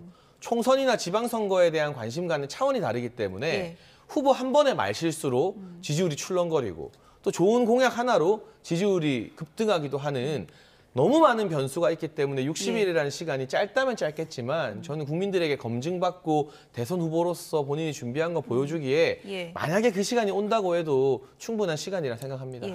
헌재 선고를 기다려 봐야겠지만 이제 소위 말하는 여권 잠룡들의 작은 행보들은 이제 계속되고 있습니다. 한동훈 전 대표 그리고 안철수 의원 모습 함께 보시죠. 사실 민감한 시기에 이렇게 오셔서 제 입장에서는 우리 그래도 한 당의 대표를 맡았던 분이시기 때문에 이게 어떻게 보면 이러한 모든 일에 있어서 가장 근접한 당사자일 수 있고 또 거기에서 크게 자유롭지는 못하다. 그 일부의 책임도 분명히 있을 것이고 국민들께도 죄송하고요. 종교계 어른들께도 죄송합니다. 이런 상황을 국민들께서 겪으시면 안 되는 일이었고 제 책임이 큽니다. 진심 말씀하셨는데 제가 국민 생각하는 마음은 진심이지만 그 길을 잘 갈 수 있도록 선생님들께 많이 배우고 싶습니다. 국론이 굉장히 분열되고 전국이 혼란해서 저는 이러다가 정말 큰 불상사가 일어나지 않을까. 절반이 넘는 그런 의원 가진 절대 당인데도 민주주의 원칙에 따라서 그래도 소수당도 우대하고 이러면서 국민 통합을 이루셨지 않습니까? 예. 힘을 다 모아서 해야 되는데 지금은 너무 이렇게 극단적으로 이렇게 대립을 하고 있기 때문에 예, 그렇습니다. 정치 환경이 너무 극대극이기 때문에 걱정스럽죠.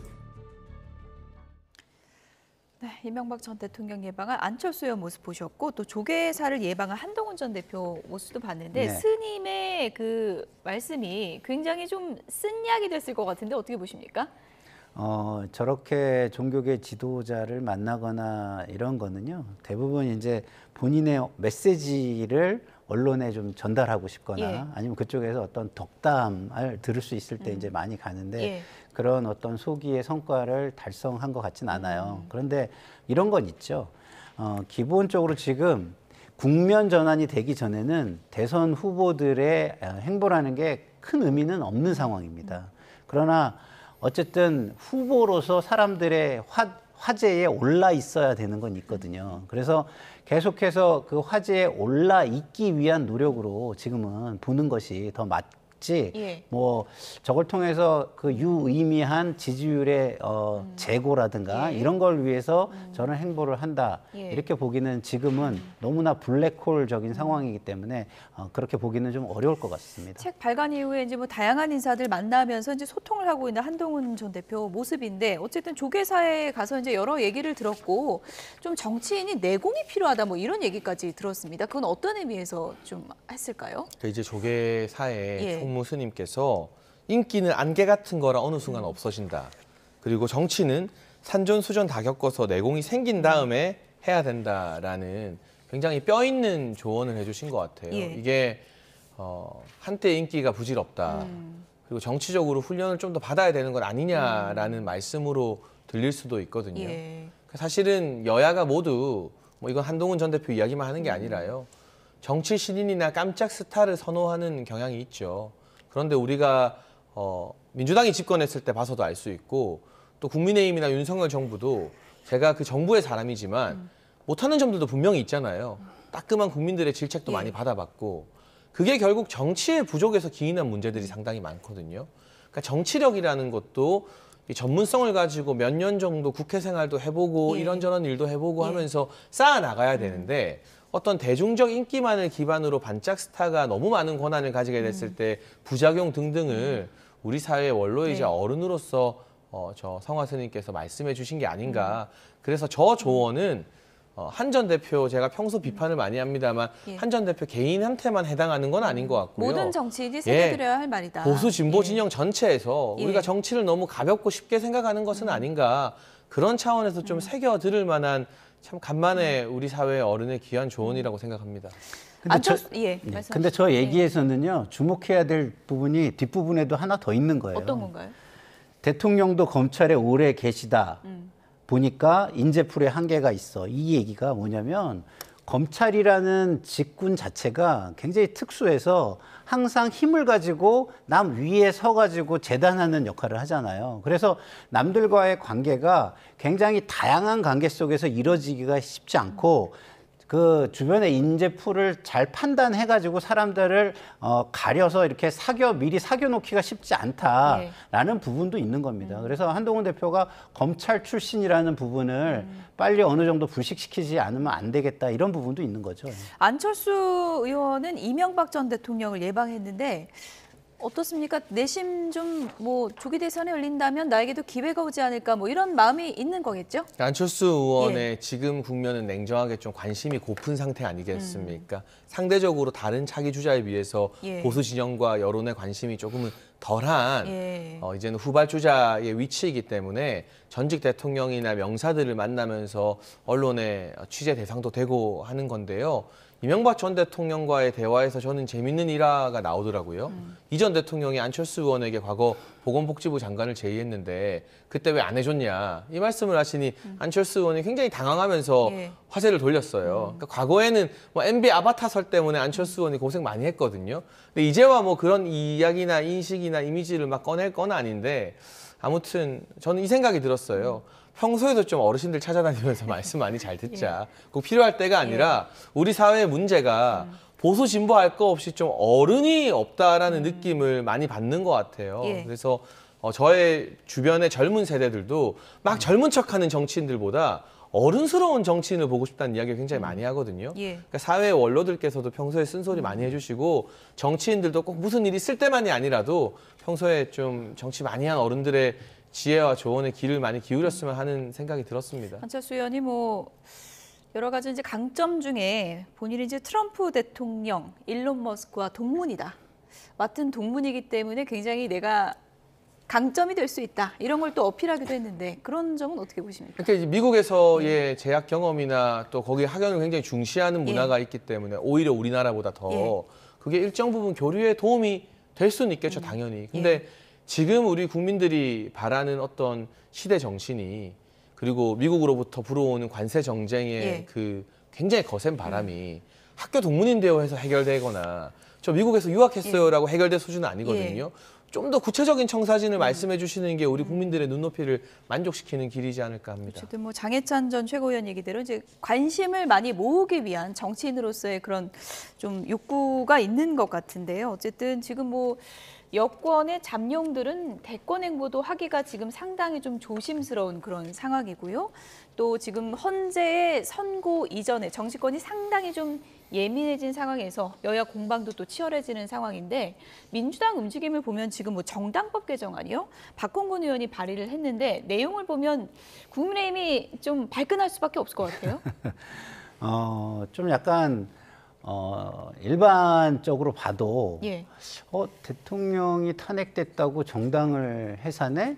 그 좀 약간 연관성이 그렇게 많이 있어 보이진 않죠. 근데 제가 볼 때는 지금 상황에서 국민의힘도 책임이 있다라는 걸 좀 강조하기 위해서 단순히 엄포용이라고 네, 보세요? 엄포용이자 정치 이슈화용이라고 저는 보는 게 저 법안은 민주당 내에서도 쉽게 찬성하기는 좀 어려운 법안일 거라고 봐요. 그렇기 때문에 저는 이제 정치 이슈 제기, 그다음에 국민의힘의 어떤 책임성을 좀 부각하기 위한 하나의 언론 플레이용이라고 저는 보는 게 더 맞을 것 같습니다. 네, 권성동 원내대표는 이제 북한식 독재 아니냐 이렇게 이제 반박하기도 했는데 뭐 단순한 뭐 엄포용 선언적 의미일까요? 아니면 이게 정말 구체화될 수 있다고 보십니까? 근데 국회의원이 법안을 낸다는 것은 자기 이름을 걸고 사회와 나라를 바꾸겠다는 건데 그게 정당 해산이다.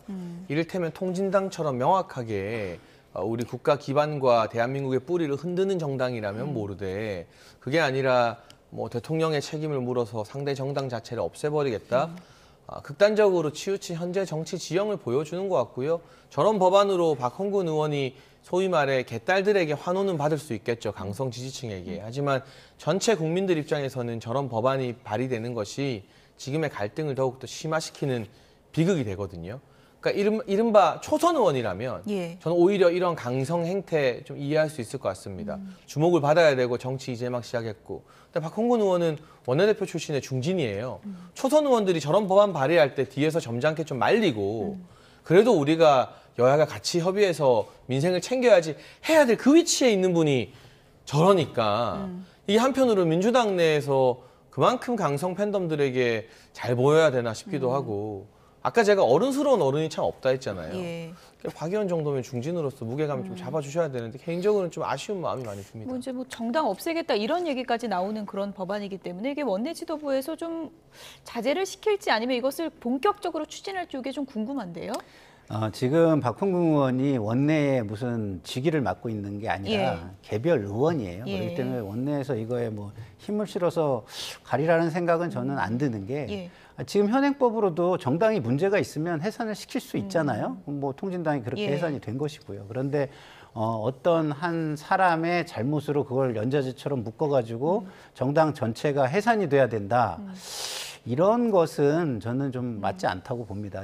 그 정당이 대표를 중심으로 조직적으로 움직였고, 그다음에 그 조직적으로 움직임이 하나의 그 정당의 방향성이라면, 뭐 신조라든가 정강 정책이라든가 이런 하나의 방향성이라면 그래도 되지만 어떤 한 사람이 한 일로 정당이 해산돼야 된다 이런 생각을 지금 민주당에 있는 사람들이 할까? 뭐 저는 민주당 소속 당원으로서 그렇게는 생각하지 않습니다. 네. 여기까지 듣겠습니다. 지금까지 장해찬 전 국민의힘 최고위원, 김상일 시사평론가 두 분이었습니다. 고맙습니다.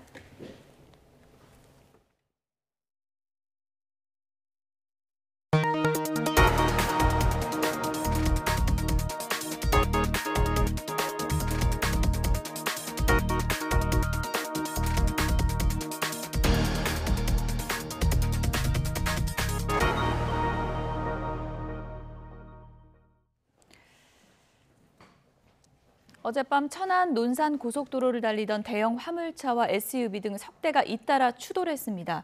연쇄 추돌 사고로 화물차 운전자 한 명이 숨졌습니다. 사고 소식 송재인 기자가 보도합니다. 이리저리 뒤엉킨 차들이 고속도로 2개 차로를 꽉 막고 멈춰서 있습니다. SUV 차체의 절반은 형체를 알아보기 어려울 정도로 짓이겨 부서져 있습니다. 어젯밤 11시 반쯤 천안 논산고속도로 천안 방향 선운산 나들목 근처를 달리던 차량 3대가 잇따라 추돌했습니다. SUV 운전자와 함께 병원으로 옮겨진 3톤 화물차 운전자는 결국 숨졌고 1시간가량 일대 통행도 제한됐습니다. 승용차 앞부분은 아예 없어진 상태예요. 지금 길이 완전히 막혔어요. 경찰은 화물차끼리 추돌한 이후 뒤이어오던 SUV가 연쇄사고를 낸 거로 보고 있습니다. 3시간 전쯤 경기 부천시 오정산업단지 근처 사거리에서 택시와 SUV가 부딪히는 사고가 났습니다. 택시에 타고 있던 20대 여성 승객이 목을 다쳐 치료를 받고 있는데 경찰은 60대 택시기사가 신호를 어기고 직진하다가 맞은편에서 좌회전해 오던 SUV를 충돌한 거로 보고 있습니다. 강원도 영월군 영흥리에 있는 2층짜리 단독주택에서 불이 나 60대 남성이 숨졌습니다. 소방당국은 2층 주방에서 전기적 요인으로 불이 시작한 거로 보고 경찰과 합동감식을 벌일 계획입니다. YTN 송재인입니다. 오늘 오전 8시 20분쯤 강원 원주시에서 충북 청주시로 넘어가는 소태제 터널 부근에서 차량 7대가 추돌했습니다. 이 사고로 운전자 1명이 다쳐 병원으로 옮겨졌고 강원 원주 귀례교차로까지 7km 구간에서 차량 통행에 차질을 빚었습니다. 또 해당 구간에서 제설차 진입에 어려움을 겪으면서 경찰이 차량을 도로 양옆으로 이동 조치하기도 했습니다. 경찰은 정확한 사고 원인 등을 조사하고 있습니다. 오늘 새벽 2시쯤 전북 완주군 상관면 실리 1터널에서 6.5톤 화물차가 눈길에 미끄러져 터널 벽에 부딪힌 뒤 넘어지면서 40대 운전자가 다쳐 병원으로 이송됐습니다. 소방당국은 사고 화물차를 피하려던 승용차들이 뒤이어 부딪혔지만 크게 다친 사람은 없다고 밝혔습니다. 경찰은 눈길 미끄럼 사고로 보고 정확한 경위를 조사하고 있습니다.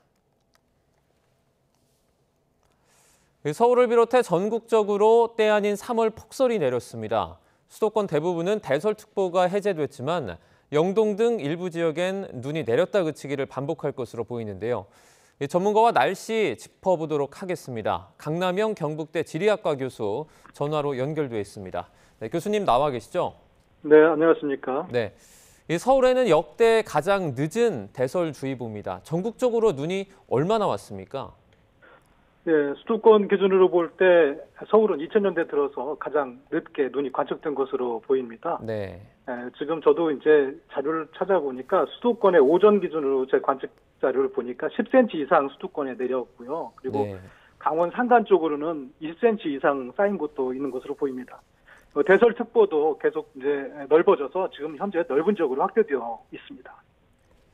얼마 전까지만 해도 봄인 줄 알았는데 날씨가 정말 따뜻했거든요. 그런데 오늘 아침에 이 눈을 보고 놀란 분들도 좀 있었을 것 같아요. 3월 네. 중순에 이렇게 많은 눈이 내린 이유는 뭡니까? 네, 최근에 대규모 영역에서 폭넓은 상공기 영역이 우리나라 부근으로 깊이 남하하고 있거든요. 지금 남하하는 네. 과정에서 나타났습니다. 우리나라 주변 기압계 상황 또 기후 상황을 살펴볼 필요가 있는데요.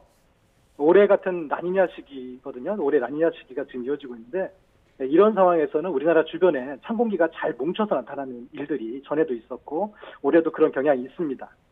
찬 공기가 잘 뭉쳐서 나타나는 이 상황에서 하필이면 올해 3월에 상층과 하층의 대기가 지금 따뜻하게 부풀어 있었던 상황이거든요. 그러다 보니까 찬 공기가 뭉쳐서 나타날 때 기단의 대립이 더 세게 일어나고 다시 말해서 저기압이 기압골이 잘 발달하는 상황이 나타난 것으로 보입니다. 네. 따뜻한 상황이었다가 이렇게 찬 공기가 나타나다 보니까 아무래도 수증기가 많았던 차에 찬 공기가 닥치니까 생각보다 많은 눈이 내린 것이고요. 우리나라 주변 해역에서 공급된 수증기이다 보니까 눈의 형태는 축축한 눈, 습설의 형태를 가진 것으로 보입니다. 또 더구나 하필이면 또 저기압의 중심이 수도권과 중부 지역을 가로질러서 이동했거든요. 그래서 그 특성이 더 크게 나타난 것으로 보입니다. 네.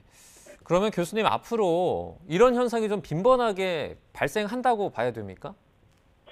네, 온난화는 시기에 기단이 대립이 심화되는가 하는 것은 더 연구 대상이 됩니다. 아직도 더 연구해볼 필요가 있는데요.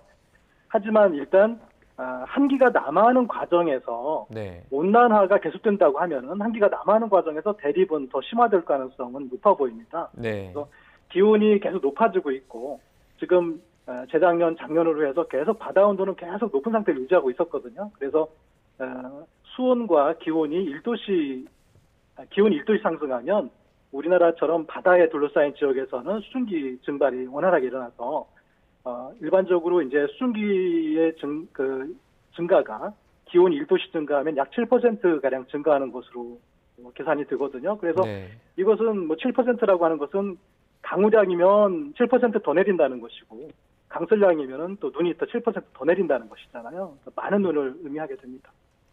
네, 이런 현상에 이제 온난화의 영향도 있고 뭐 지속될 것 같다 이렇게 대답을 해주셨습니다. 자, 지금 눈은 좀 잦아들지만 추위는 여전하거든요. 이번에 이 꽃샘 추위는 언제까지 이어지고 또 완연한 봄은 언제쯤 찾아올까요? 네, 아까 말씀드렸던 대규모 찬 공기의 남하가 사실 우리 내륙 쪽으로 바로 내려온 게 아니라 동해상 쪽으로 모이고 있거든요. 네. 우리나라 주변이 아마 최근에 따뜻해서인지 이 찬 공기가 내륙으로 바로 남하지 못하고 비켜난 정황이 있습니다. 그래서 이 기압계는 어차피 동쪽으로 이동해 갈 것이기 때문에 동해상에 뭉쳐있는 이 찬 공기의 가장자리에 지금 영향을 받고 있는 것은 며칠 사이에 사그러질 것이고요. 중국 내륙 쪽으로도 보니까 이제 봄철이 돼서 태양의 고도각이 높아지고 햇빛이 가열이 세지고 있거든요. 그래서 네. 중국 내륙 쪽도 가열이 일어나고 또 우리나라 쪽으로 이동해올 별다른 찬 공기의 영역이 중국 쪽으로 보이지 않아요. 그래서 지금 동해상 쪽으로 머물고 있는 찬 공기의 영향이 사그러진 뒤에 동쪽에서 서쪽에서 이동해오는 다른 찬 공기가 없다면 기상청 전망대로 올해 다소 따뜻한 봄을 맞이하지 않을까 보이고요. 다만 지금 세력을 발휘하고 있는 이 찬 공기의 기운이 누그러지는 동안에는 기단 대립이 있을 것이기 때문에 네. 지금도 그렇고요. 강한 바람이 붑니다. 체감 온도를 낮추거나 풍랑을 일으키거나 하는 정도의 영향이 있을 것으로 보입니다. 네, 알겠습니다. 당분간 추위와 돌풍 주의하셔야겠습니다. 날씨 소식 여기까지 듣겠습니다. 강남형 경북대 지리학과 교수와 함께했습니다. 교수님 고맙습니다. 네, 감사합니다.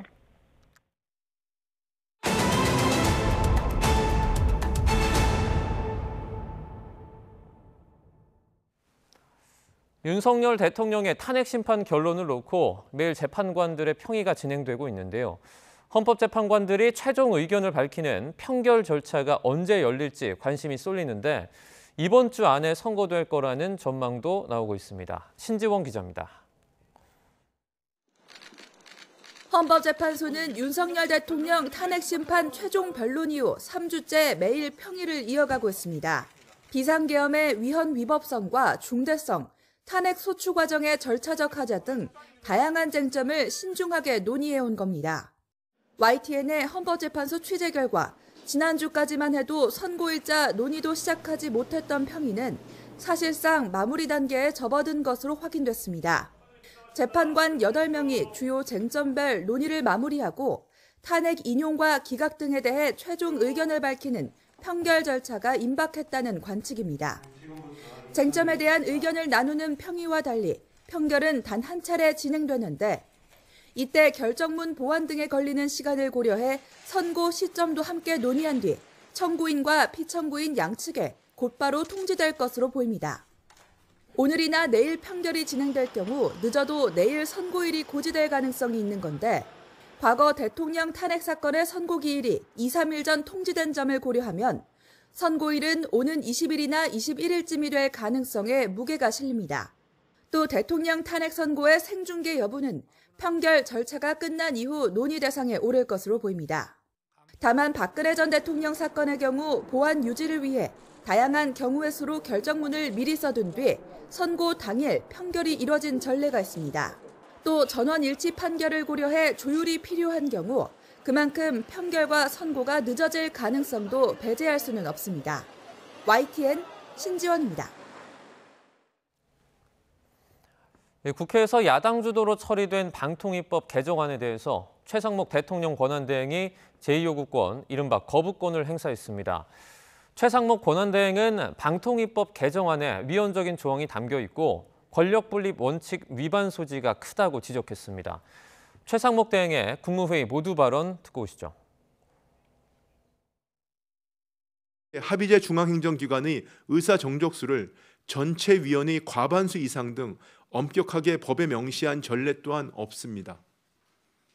아울러 엄격한 개의 요건은 헌법이 정부에 부여한 행정권 중 방송통신 관련 기능을 국회목 위원 추천 여부에 따라 정지시킬 수 있어 헌법상 권력분립 원칙 위반 소지가 큽니다. 국회가 추천한 후보를 30일 내에 임명하지 않을 경우 임명된 것으로 간주하는 규정 또한 대통령이 임명권을 실질적으로 침해하여 권력분립 원칙에 반할 소지가 있습니다. 지난 대선 경선 당시 경기도 법인카드로 전현직 의원 배우자 등에게 식사를 제공한 혐의로 재판에 넘겨진 더불어민주당 이재명 대표의 배우자 김혜경 씨 2심 첫 재판이 열립니다. 수원고등법원은 오늘 오후 2시에 김 씨의 공직선거법 위반 사건 항소심 첫 공판 기일을 진행합니다. 김 씨는 이 대표가 경기도지사로 재임하고 있던 지난 2021년 8월 대선 경선을 앞두고 전현직 국회의원 배우자 등 6명의 밥값 10만 4천 원을 경기도 법인카드로 결제한 혐의로 기소됐습니다. 김 씨 측은 전 경기도청 별정직 공무원 배모 씨와 공모한 사실이 없고 식사비가 경기도 법인카드로 결제된 사실을 전혀 몰랐다며 혐의를 부인했지만 1심 재판부는 유죄로 판단을 하고 수행원 배 씨에게 책임을 떠넘기는 모습을 보였다고 지적하며 이 벌금 150만 원을 선고했습니다.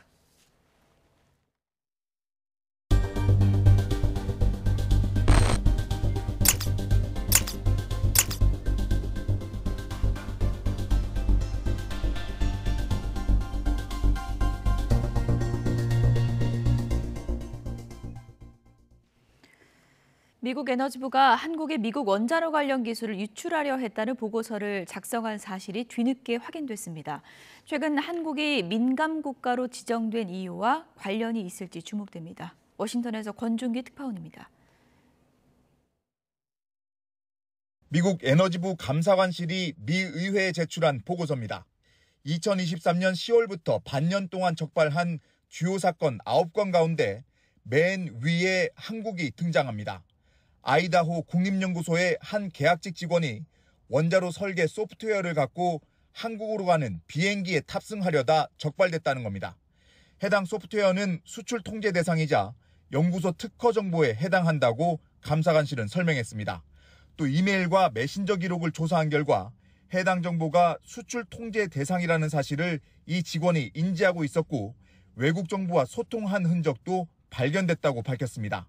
어느 나라인지 공개하진 않았지만 한국 정부일 가능성이 커 보입니다.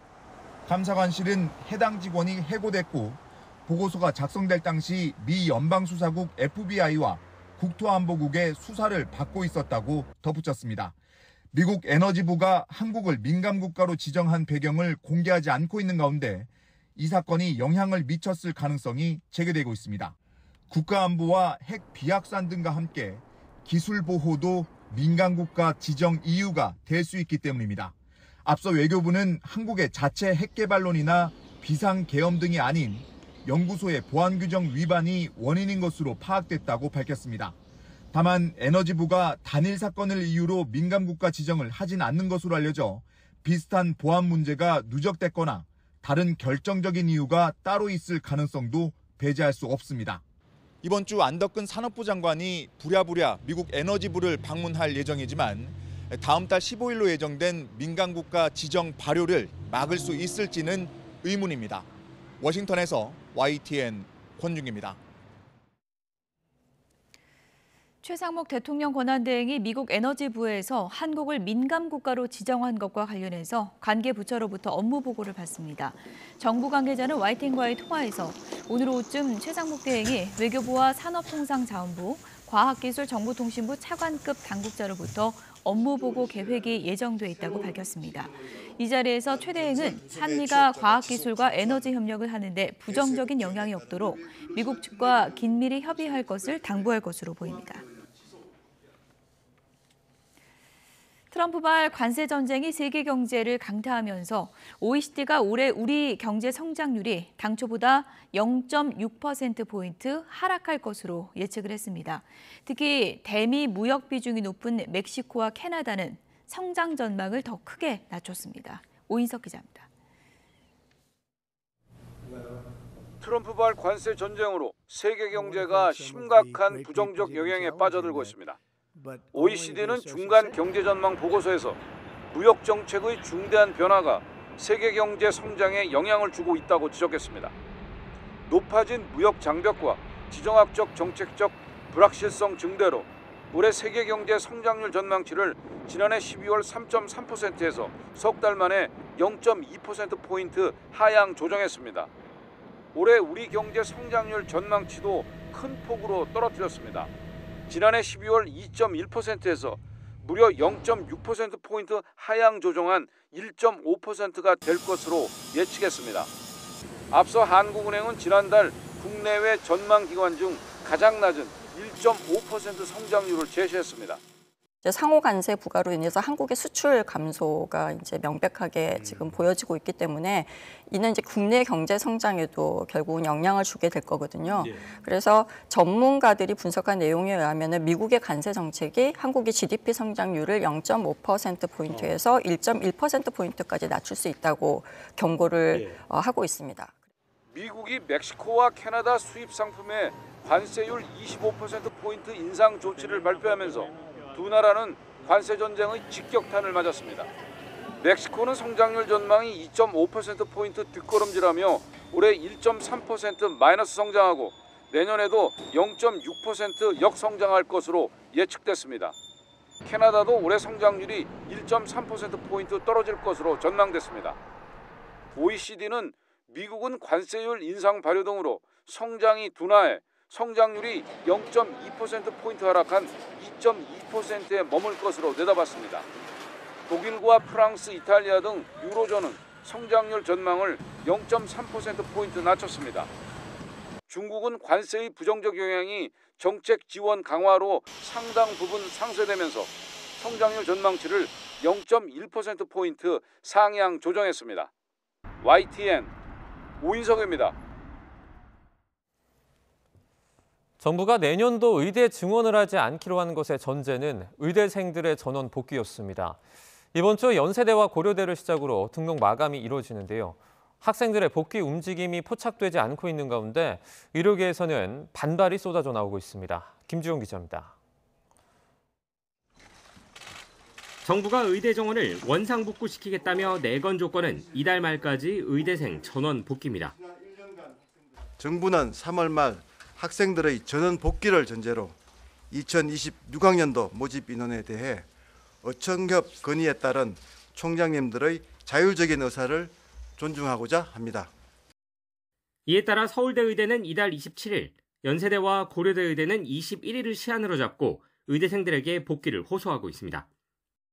교육부도 복귀하지 않으면 특례도 없고 학칙에 따라 처리될 것이라며 다시 한번 강하게 압박했습니다. 다만 전원 복귀가 한 명도 빠짐없이를 의미하는 것인지 아니면 어느 정도 수준까지 허용되는지는 밝히지 못하고 있습니다. 교육부 핵심 관계자는 수업이 가능한 수준으로 보고 있다면서 그 수준이 몇 명인지에 대해선 지금 말할 수 없다고 설명했습니다. 미등록자를 집단 제적하는 문제도 학칙에 따라 처리할 문제라며 각 대학의 판단에 달려있다고 선을 그었습니다. 교육부의 압박에도 학생들은 이렇다 할 복귀 움직임을 보이지 않고 있습니다. 전국 의대 교수들도 교육부 또 정부와 협의한 총장, 학장들을 정면으로 비판하며 선결 조건 없이 의대 증원을 돌려야 한다고 주장했습니다. 원로 석학단체인 대한민국 의학한림원 역시 의대생 3월 복귀를 의대 정원 문제 해결의 전제로 삼은 것을 강하게 비판했습니다. YTN 김주영입니다. 서울대 의과대학, 서울대병원 교수들이 여전히 돌아오지 않은 전공의와 의대생을 향해 이제는 결정할 때라고 촉구했습니다.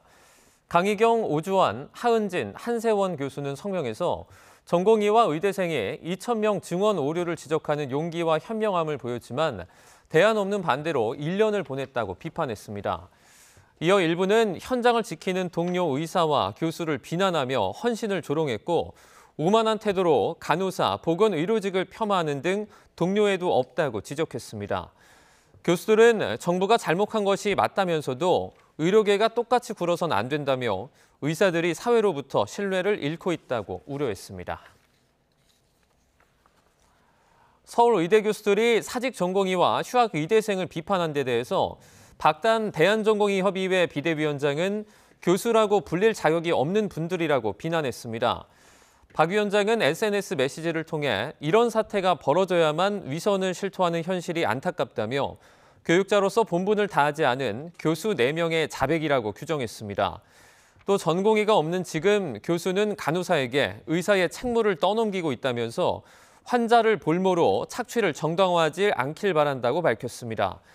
의료단체 미래의료포럼도 서울의대 교수 성명엔 동료와 제자에 대한 겸손과 헌신은 없고 오만과 명령만 있다면서 전공의가 병원을 떠나 있을 때 이들 교수는 무엇을 했느냐고 되물었습니다.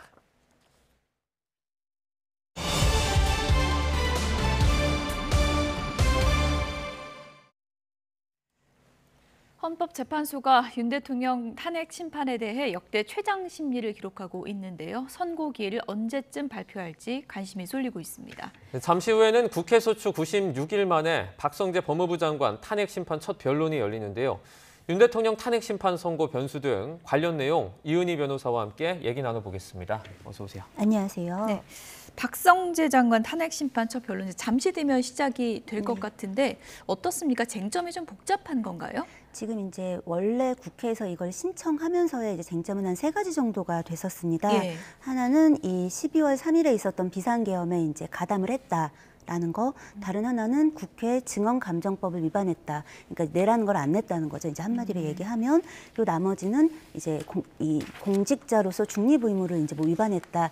이런 것들로 이야기가 됐었고, 헌재에서 이제 쟁점을 정리하라고 하는 과정에서 마지막 한 가지는 탈락을 하고 이제 크게 2가지 내란에 가담을 했다라고 볼 만한 내용이 뭐냐. 그리고 다른 하나는 이제 이 제출을 거부했다는 증거가 뭐고 자료가 뭐고 그것을 거부한 이유가 뭔데 왜 아니라고 하는 건지 이제 뭐 이런 부분들에 대해서 입장을 이제 정리해서 그게 쟁점이 되고 있는 그런 상황입니다. 네. 다만 박 장관 측은 애초에 그 지금 이야기하고 있는 이 국회 측이 이야기하고 있는 부분들이 사실은 이 특정되지 않고 특정한 행위로서 이야기되거나 정당한 게 아니라서 뭐 이 부분을 기각해달라도 아니고 각하를 해야 한다라는 걸 주장하고 있는 상황입니다. 헌재는 이제 그 앞서 한덕수 국무총리나 최재 감사원장의 경우에는 한 번만으로 변론을 마무리하지 않았습니까? 이번에도 그런 식으로 정리가 될 가능성도 있나요? 뭐 그런 부분 가능성도 상당히 높다고 생각이 됩니다. 왜냐하면 보통 이런 심리가 길어질 때는 이제 누군가가 증인을 신청하고 이 부분에 대해서 부를 건지 말 건지를 보통 결정하고 그리고 이제 실제로 부르고 이런 과정들이 있을 때 이제 이 기일이 계속 열리게 되는 건데 네. 지금 한덕수 국무총리 때는 그렇게 되지 않았잖아요. 예. 이제 이번 경우도 그럴 가능성이 높은 데다가 박 전 이제 장관이 그 사실은 여태까지 재판을 좀 빨리 해줘라, 이 기일을 빨리 진행해달라라고 요구를 해왔던 입장이기 때문에 이걸 이제 더 이렇게 더 속행을 해달라고 할 것으로 전망되지는 않는 중입니다. 네. 제 가장 관심은 윤석열 대통령 탄핵 심판 선고일 발표인데요. 네. 이 발표가 언제쯤 이뤄질지 오늘 이제 변론기일에도 이런 발표가 좀 이뤄질 수 있는 건가요? 형식적으로? 네. 발표가 이루어질 수 있고 예. 오늘 발표가 되느냐 아니냐를 통해서 이번 주에 이제 이 결정을 낼지 아닐지를 좀 가늠해 볼 수 있지 않겠냐라는 이제 의견들이 나오고 있습니다. 예. 왜냐하면 지금 이제 국론적으로 막 엄청 국민들이 의견이 분분하고 대규모 예. 집회도 있고 뭐 이제 법원을 난입하는 그런 소요 사태 같은 것들도 있고 하지 않았습니까? 이제 그렇기 때문에 사실 이 탄핵 심판에 대한 결정을 하는 날에는 이제 경찰, 뭐 서울시, 종로구청 이제 여러 그 기관들이 협의를 하는 어떤 과정들도 필요하고 예. 준비가 필요한 상황입니다. 그러니까 당일에 오늘 하겠다. 이렇게 하기는 좀 어려운 상황이라 시간을 좀 충분히 줘야 되는 그렇죠. 거군요. 2, 3일 전 예. 정도에는 보통 이야기를 하게 되고 기존에도 그렇게 해왔기 때문에 예. 아마 이번 주에 만약에 결정을 발표할 것이라면 사실은 오늘 내일 늦어도 내일까지는 헌재가 이번 주에 뭐를 하겠다. 이렇게 얘기를 할 것으로 보이고 있습니다. 예. 윤 대통령 탄핵 심판 판결이 아직 진행되지 않았다고 네. 하는데요. 뭐 평의가 계속된다 이런 얘기도 있고요. 네. 그 지난 박근혜 전 대통령 탄핵 심판 때는 선고 당일에 이제 판결이 진행됐다고 전해져 있는데 이번에도 그럴 가능성이 있을까요? 그 평의는 한마디로 논의를 하는 거고 판결은 그 논의의 끝에 결정을 하는 겁니다. 그때 결과가 나오는 건가요? 그렇죠. 결과가 나오는 거니까 사실은 어느 정도 결정문을 이제 양쪽에 그동안 있었던 평의 내용에 근거해서 써오고 있었다면 사실 그 결정을 하는 날 판결이 있을 수도 있기는 한 겁니다. 그런데 사실은 이제 지금 이렇게 오래 걸리고 있는 건 의견이 그 안에서 그만큼 이제 뭐 분분하다는 걸 어느 정도 예측해 볼 수 있잖아요. 그렇기 때문에 당일 판결을 할 가능성이 높은지는 조금 의문인 중입니다. 아무래도 조금 더 이게 만약에 이번 주를 지나서까지 이 결정을 못 한다면 예. 그 안에서도 의견이 분분하다라는 거니까 이런 부분들은 사실 좀 긍정적으로 해석하기는 좀 어렵지 않을까 그런 우려도 있습니다. 그러면 평의가 네. 뭐 왜 길어지는지는 저희는 이제 추측할 수밖에 없는 네. 거고 평의가 또 마냥 길어질 수만은 없는 것 아니겠습니까? 그러니까 이 기존의 어떤 이제 노무현 대통령, 그다음에 뭐 박근혜 대통령 있었던 그 탄핵 심판에 비해서는 현재 기일이 상당 부분 뭐 이제 지연이 최장 되고 기간이잖아요, 지금. 있는 예. 것이고요. 사실 이제 어떤 일이 있었느냐는 전 국민이 뭐 TV로 본 바도 있고 계속해서 이제 헌재 안에서 여러 사람들이 증언했던 이야기들도 있기 때문에 사실관계가 부딪히는 어떤 그런 상황은 아니라고 생각합니다. 근데 문제는 어떤 이 사실관계가 있을 때 자 위헌이 있느냐 위법이 있느냐 여기서 끝이 아니라 이게 얼마나 중대한 사안이냐 얼마나 중대하게 헌법을 위반하고 얼마나 중대하게 법을 위반한 정도인가 이제 가치 판단의 부분이 들어가기 때문에 이제 그런 부분들에 이제 이 의견의 충돌이 있을 수 있고 그리고 이제 지금 절차적인 어떤 문제에 대한 문제 제기들도 많았기 때문에 이제 재판관님들 안에서는 이제 이게 결정이 나왔을 때 트집이 잡히면 안 되잖아요. 그러니까 그런 부분들에 대해서도 좀 더 섬세하고 세심한 논의가 이루어지고 있는 거 아니겠나라는 생각이 듭니다. 그 오늘 변론기를 진행하고 또 오늘 또 평의를 늦게 또 하는 건가요? 네, 뭐 그럴 수도 있고 아닐 수도 있는데 이제 그런 부분들을 일일이 발표하고 있지는 않아서 네. 일각에서는 그 변론 기회를 조금 더 줬어야 된다라는 목소리도 있는데 변호사님은 어떻게 생각하세요? 이 변론길이 이제 길어지고 있을 때는 우려가 있었어요. 네. 왜냐하면 그게 이제 길어지는 거 그리고 그 안에서 뭔가 이제 좀 다른 의견들이 충돌이 되잖아요. 그런데 문제는 이 재판정 밖에서는 또 여러 가지 집회나 이제 뭐 국민들의 혼란이 이제 가중이 되니까 이걸 지나치게 길게 하는 게 필요가 있겠나라는 의견이 있었는데 그래서 이제 헌재에서도 이런 부분들 때문에 주 2회 이제 변론을 하도록 하면서 기일을 잡아가면서 이걸 속행해 왔는데 문제는 이렇게 이제 그 심의를 오래 할 것이었다면 그럼 차라리 해달라는 걸 조금 더 해주는 것도 나중에 이제 어떤 이야기들이 운운되는 어쨌든 둘 중에 하나의 결과가 나올 거잖아요. 이제 그런 걸 생각한다면 심의 기간이 이렇게 길어질 바에는 조금 더 시간을 이제 원하는 기회를 부여했어도 좋지 않았겠나라는 의견들이 나오고 있는 건 사실입니다. 많은 분들이 이제 논의 과정을 자세히는 잘 모르니까 이제 궁금해하는 것이 평결 전 평의 단계에서는 그럼 재판관들의 개개인의 최종적인 판단은 서로 모르고 어떤 회의를 하는 건가요? 아니면 어떻습니까? 그 각자 이제 어떤 이 쟁점들이 있고 뭐 그런 부분에 대한 의견을 이제 내잖아요. 그런데 그거 안에서 두괄식으로 나는 결론이 이것입니다 하고 이야기를 하진 않아요. 하지만 사실은 이제 논의되는 과정의 어떤 내용들을 보면 아 서로 아 저분은 이렇게 생각하는구나, 이분은 그렇게 생각하는구나 하는 것들을 어느 정도는 유추할 수 있겠죠. 이제 그런 속에서 사실은 어쨌든 헌법재판소 안에서도 만장일치로 좀 의견을 가져가는 게 필요하지 않겠나라는 고민들은 깊지 않을까 싶습니다. 그 일반적으로 만약에 이제 평의를 하는 과정에서 말씀하신 것처럼 나는 뭐 찬성이다 반대다 말은 안 하지만 대충 의중을 알 수는 있잖아요. 그러면 평의 과정에서 그분을 어떻게 의도를 돌리기 위해서 계속 얘기하는 그런 절차를 진행하기도 합니까? 공식적으로는 그렇게 하진 않죠. 그렇게 돼서도 안 되는 거고. 왜냐하면 말 그대로 재판관 개개인의 의견을 나누고 이제 입장을 표명하고 하는 건데 그 부분을 한쪽으로 의견을 모으기 위해 설득하는 건 사실은 원칙적으로는 바람직하지도 않지만 그렇게 돼서도 안 되는 것이라서 하지만 어쨌든 그걸 확인하는 과정이기는 하다. 지금 뭐 어느 단계인지는 알 수는 없는데 이제 뭐 곧 날짜가 이제 뭐 발표될 것이다 이런 전망들이 나오고 있는 그런 상황이고 발표될 때 생중계를 할지도 관심인데 어떻게 보세요? 여태까지는 두 번 있었던 과거의 이 탄핵 심판 관련해서 이제 선고를 할 때는 생중계를 했습니다. 그래서 이 기존의 상황을 보면 생중계를 할 것으로 보여지는 게 보통의 이제 수순인데 지금 이번에는 이제 서울 서부지방법원에 이제 막 그 폭동처럼 막 난입하고 막 이런 문제들도 있었고 그날 대규모로 이제 양쪽이 탄핵에 뭐 반대를 하든 탄핵에 찬성을 하든 대규모의 사람들이 운집할 걸로 보이고 여러 가지 이제 혼란이 가중되고 이제 또 재판관님들의 어떤 신변을 위협할 수 있는 종류의 상황들도 있을 수 있기 때문에 녹화로 진행할 가능성도 있다. 그래서 그 부분도 현재는 단정하기가 좀 어려운 중입니다.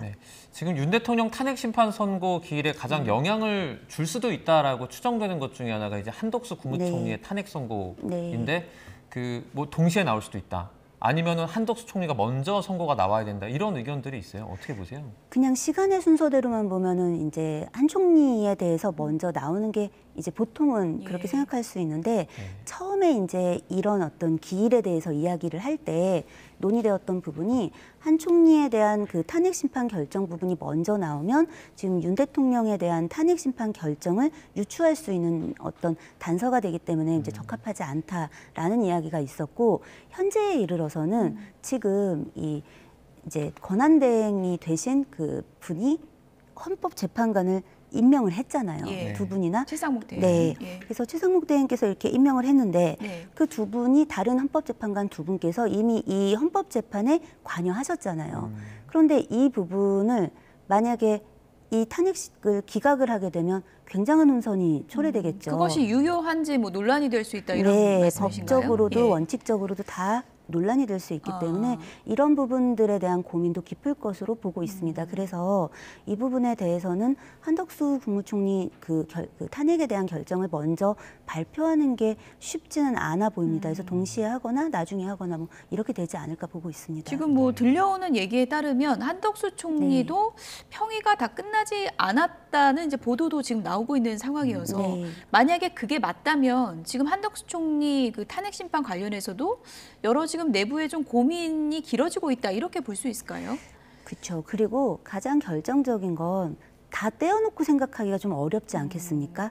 그러니까 이게 윤 대통령이 탄핵이 되는 사유가 발생하고 이렇게 흘러가면서 사실은 한덕수 국무총리도 권한대행을 하게 된 거고 그 과정에서 이 탄핵 심판을 진행할 심판관을 임명할 거냐의 문제를 둘러싸고 또 탄핵이 이루어지고 뭐 한 상황이기 때문에 사실은 이런 것들을 따로 떼어서 이렇게 딱 생각하는 건 원칙적으로만 보면은 그런데 실질적으로는 어렵지 않겠나. 쟁점이 좀 겹치는 부분이 좀 있을 수 있다. 그렇기 이렇게 때문에 그 평이는 길어질 수밖에 없지 않았겠나.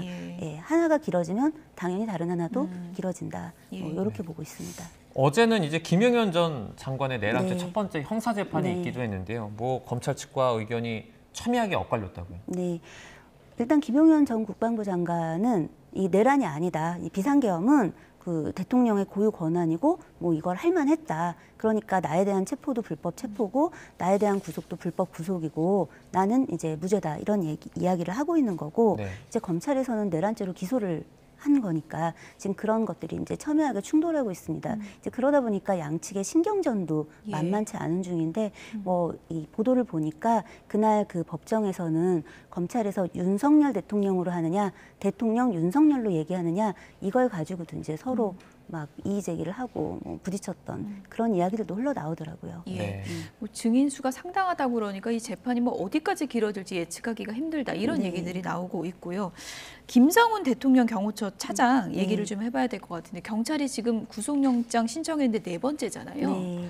검찰이 이번에는 받아들일까요? 어떻게 보세요? 사실은 이제 이번에는 고검 영장심의위원회에서 이제 의견을 구속영장 청구해야 된다라고 밝힌 중이기 때문에 좀 무시하기는 어려울 거라는 생각이 듭니다. 뭐 새로운 증거가 좀 들어갔거나 이런 게 있는 건가요? 경찰에서는 이제 보강도 하고 뭐 좀 더 이제 명료하게 쓰기도 했다 이렇게 입장을 밝힌 중이고 사실은 이제 그 증거인멸의 우려 뭐 이제 이런 것들, 뭐 구속 사유가 좀 부족하다라는 게 검찰의 그동안의 입장이었는데 그런데 이제 그동안 이분이 하셨던 이제 행적을 보면 CCTV 같은 것들을 뭐 이제 삭제하라고 지시를 했다든가 뭐 비화폰에 있는 내용을 삭제하라고도 지시를 했다든가 하는 증거인멸의 어떤 상황이라든가 윤석열 이제 대통령에 대해서 체포하는 어떤 것들을 좀 막는다든가 하는 행위들은 사실 있었단 말이죠.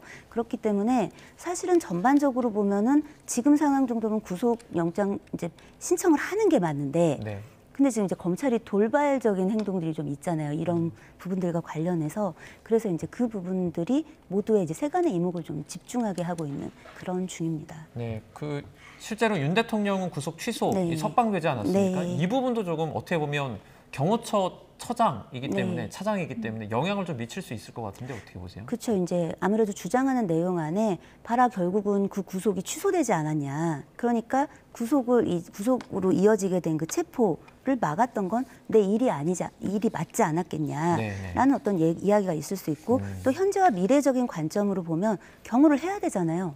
나왔으니까 그러니까 이제 이런 여러 가지 필요성상 구속이 적합하지 않다라는 주장을 하게 될 거고 어쨌든 재판부도 그 부분을 고민할 걸로 보입니다. 뭐 경호처 관련해서는 지금 이제 경찰에서 이제 가장 찾고 싶어하는 그런 증거 중에 하나가 이제 바로 비화폰 서버일 텐데 그거 확보하는 것도 좀 속도를 낼까요? 어떻게 보십니까? 아무래도 그게 연관이 되어 있습니다. 그러니까 사람을 이제 구속하고 구속함과 동시에 이제 압수수색해야지 경찰은 이런 입장인 것이고요. 이제 그 검찰에서는 일단 이 부분에 대해서 계속해서 그 우려가 없다라고 얘기하고 있는 중이라 이번에 이제 이 과정을 좀 봐야 될 것 같고 어쨌든 비화폰 부분에 대해서 경찰이 하고 있는 입장은 이제 빨리 압수를 해서 디지털 포렌식에서 데이터를 보겠다라고 하고 있는 입장입니다. 네.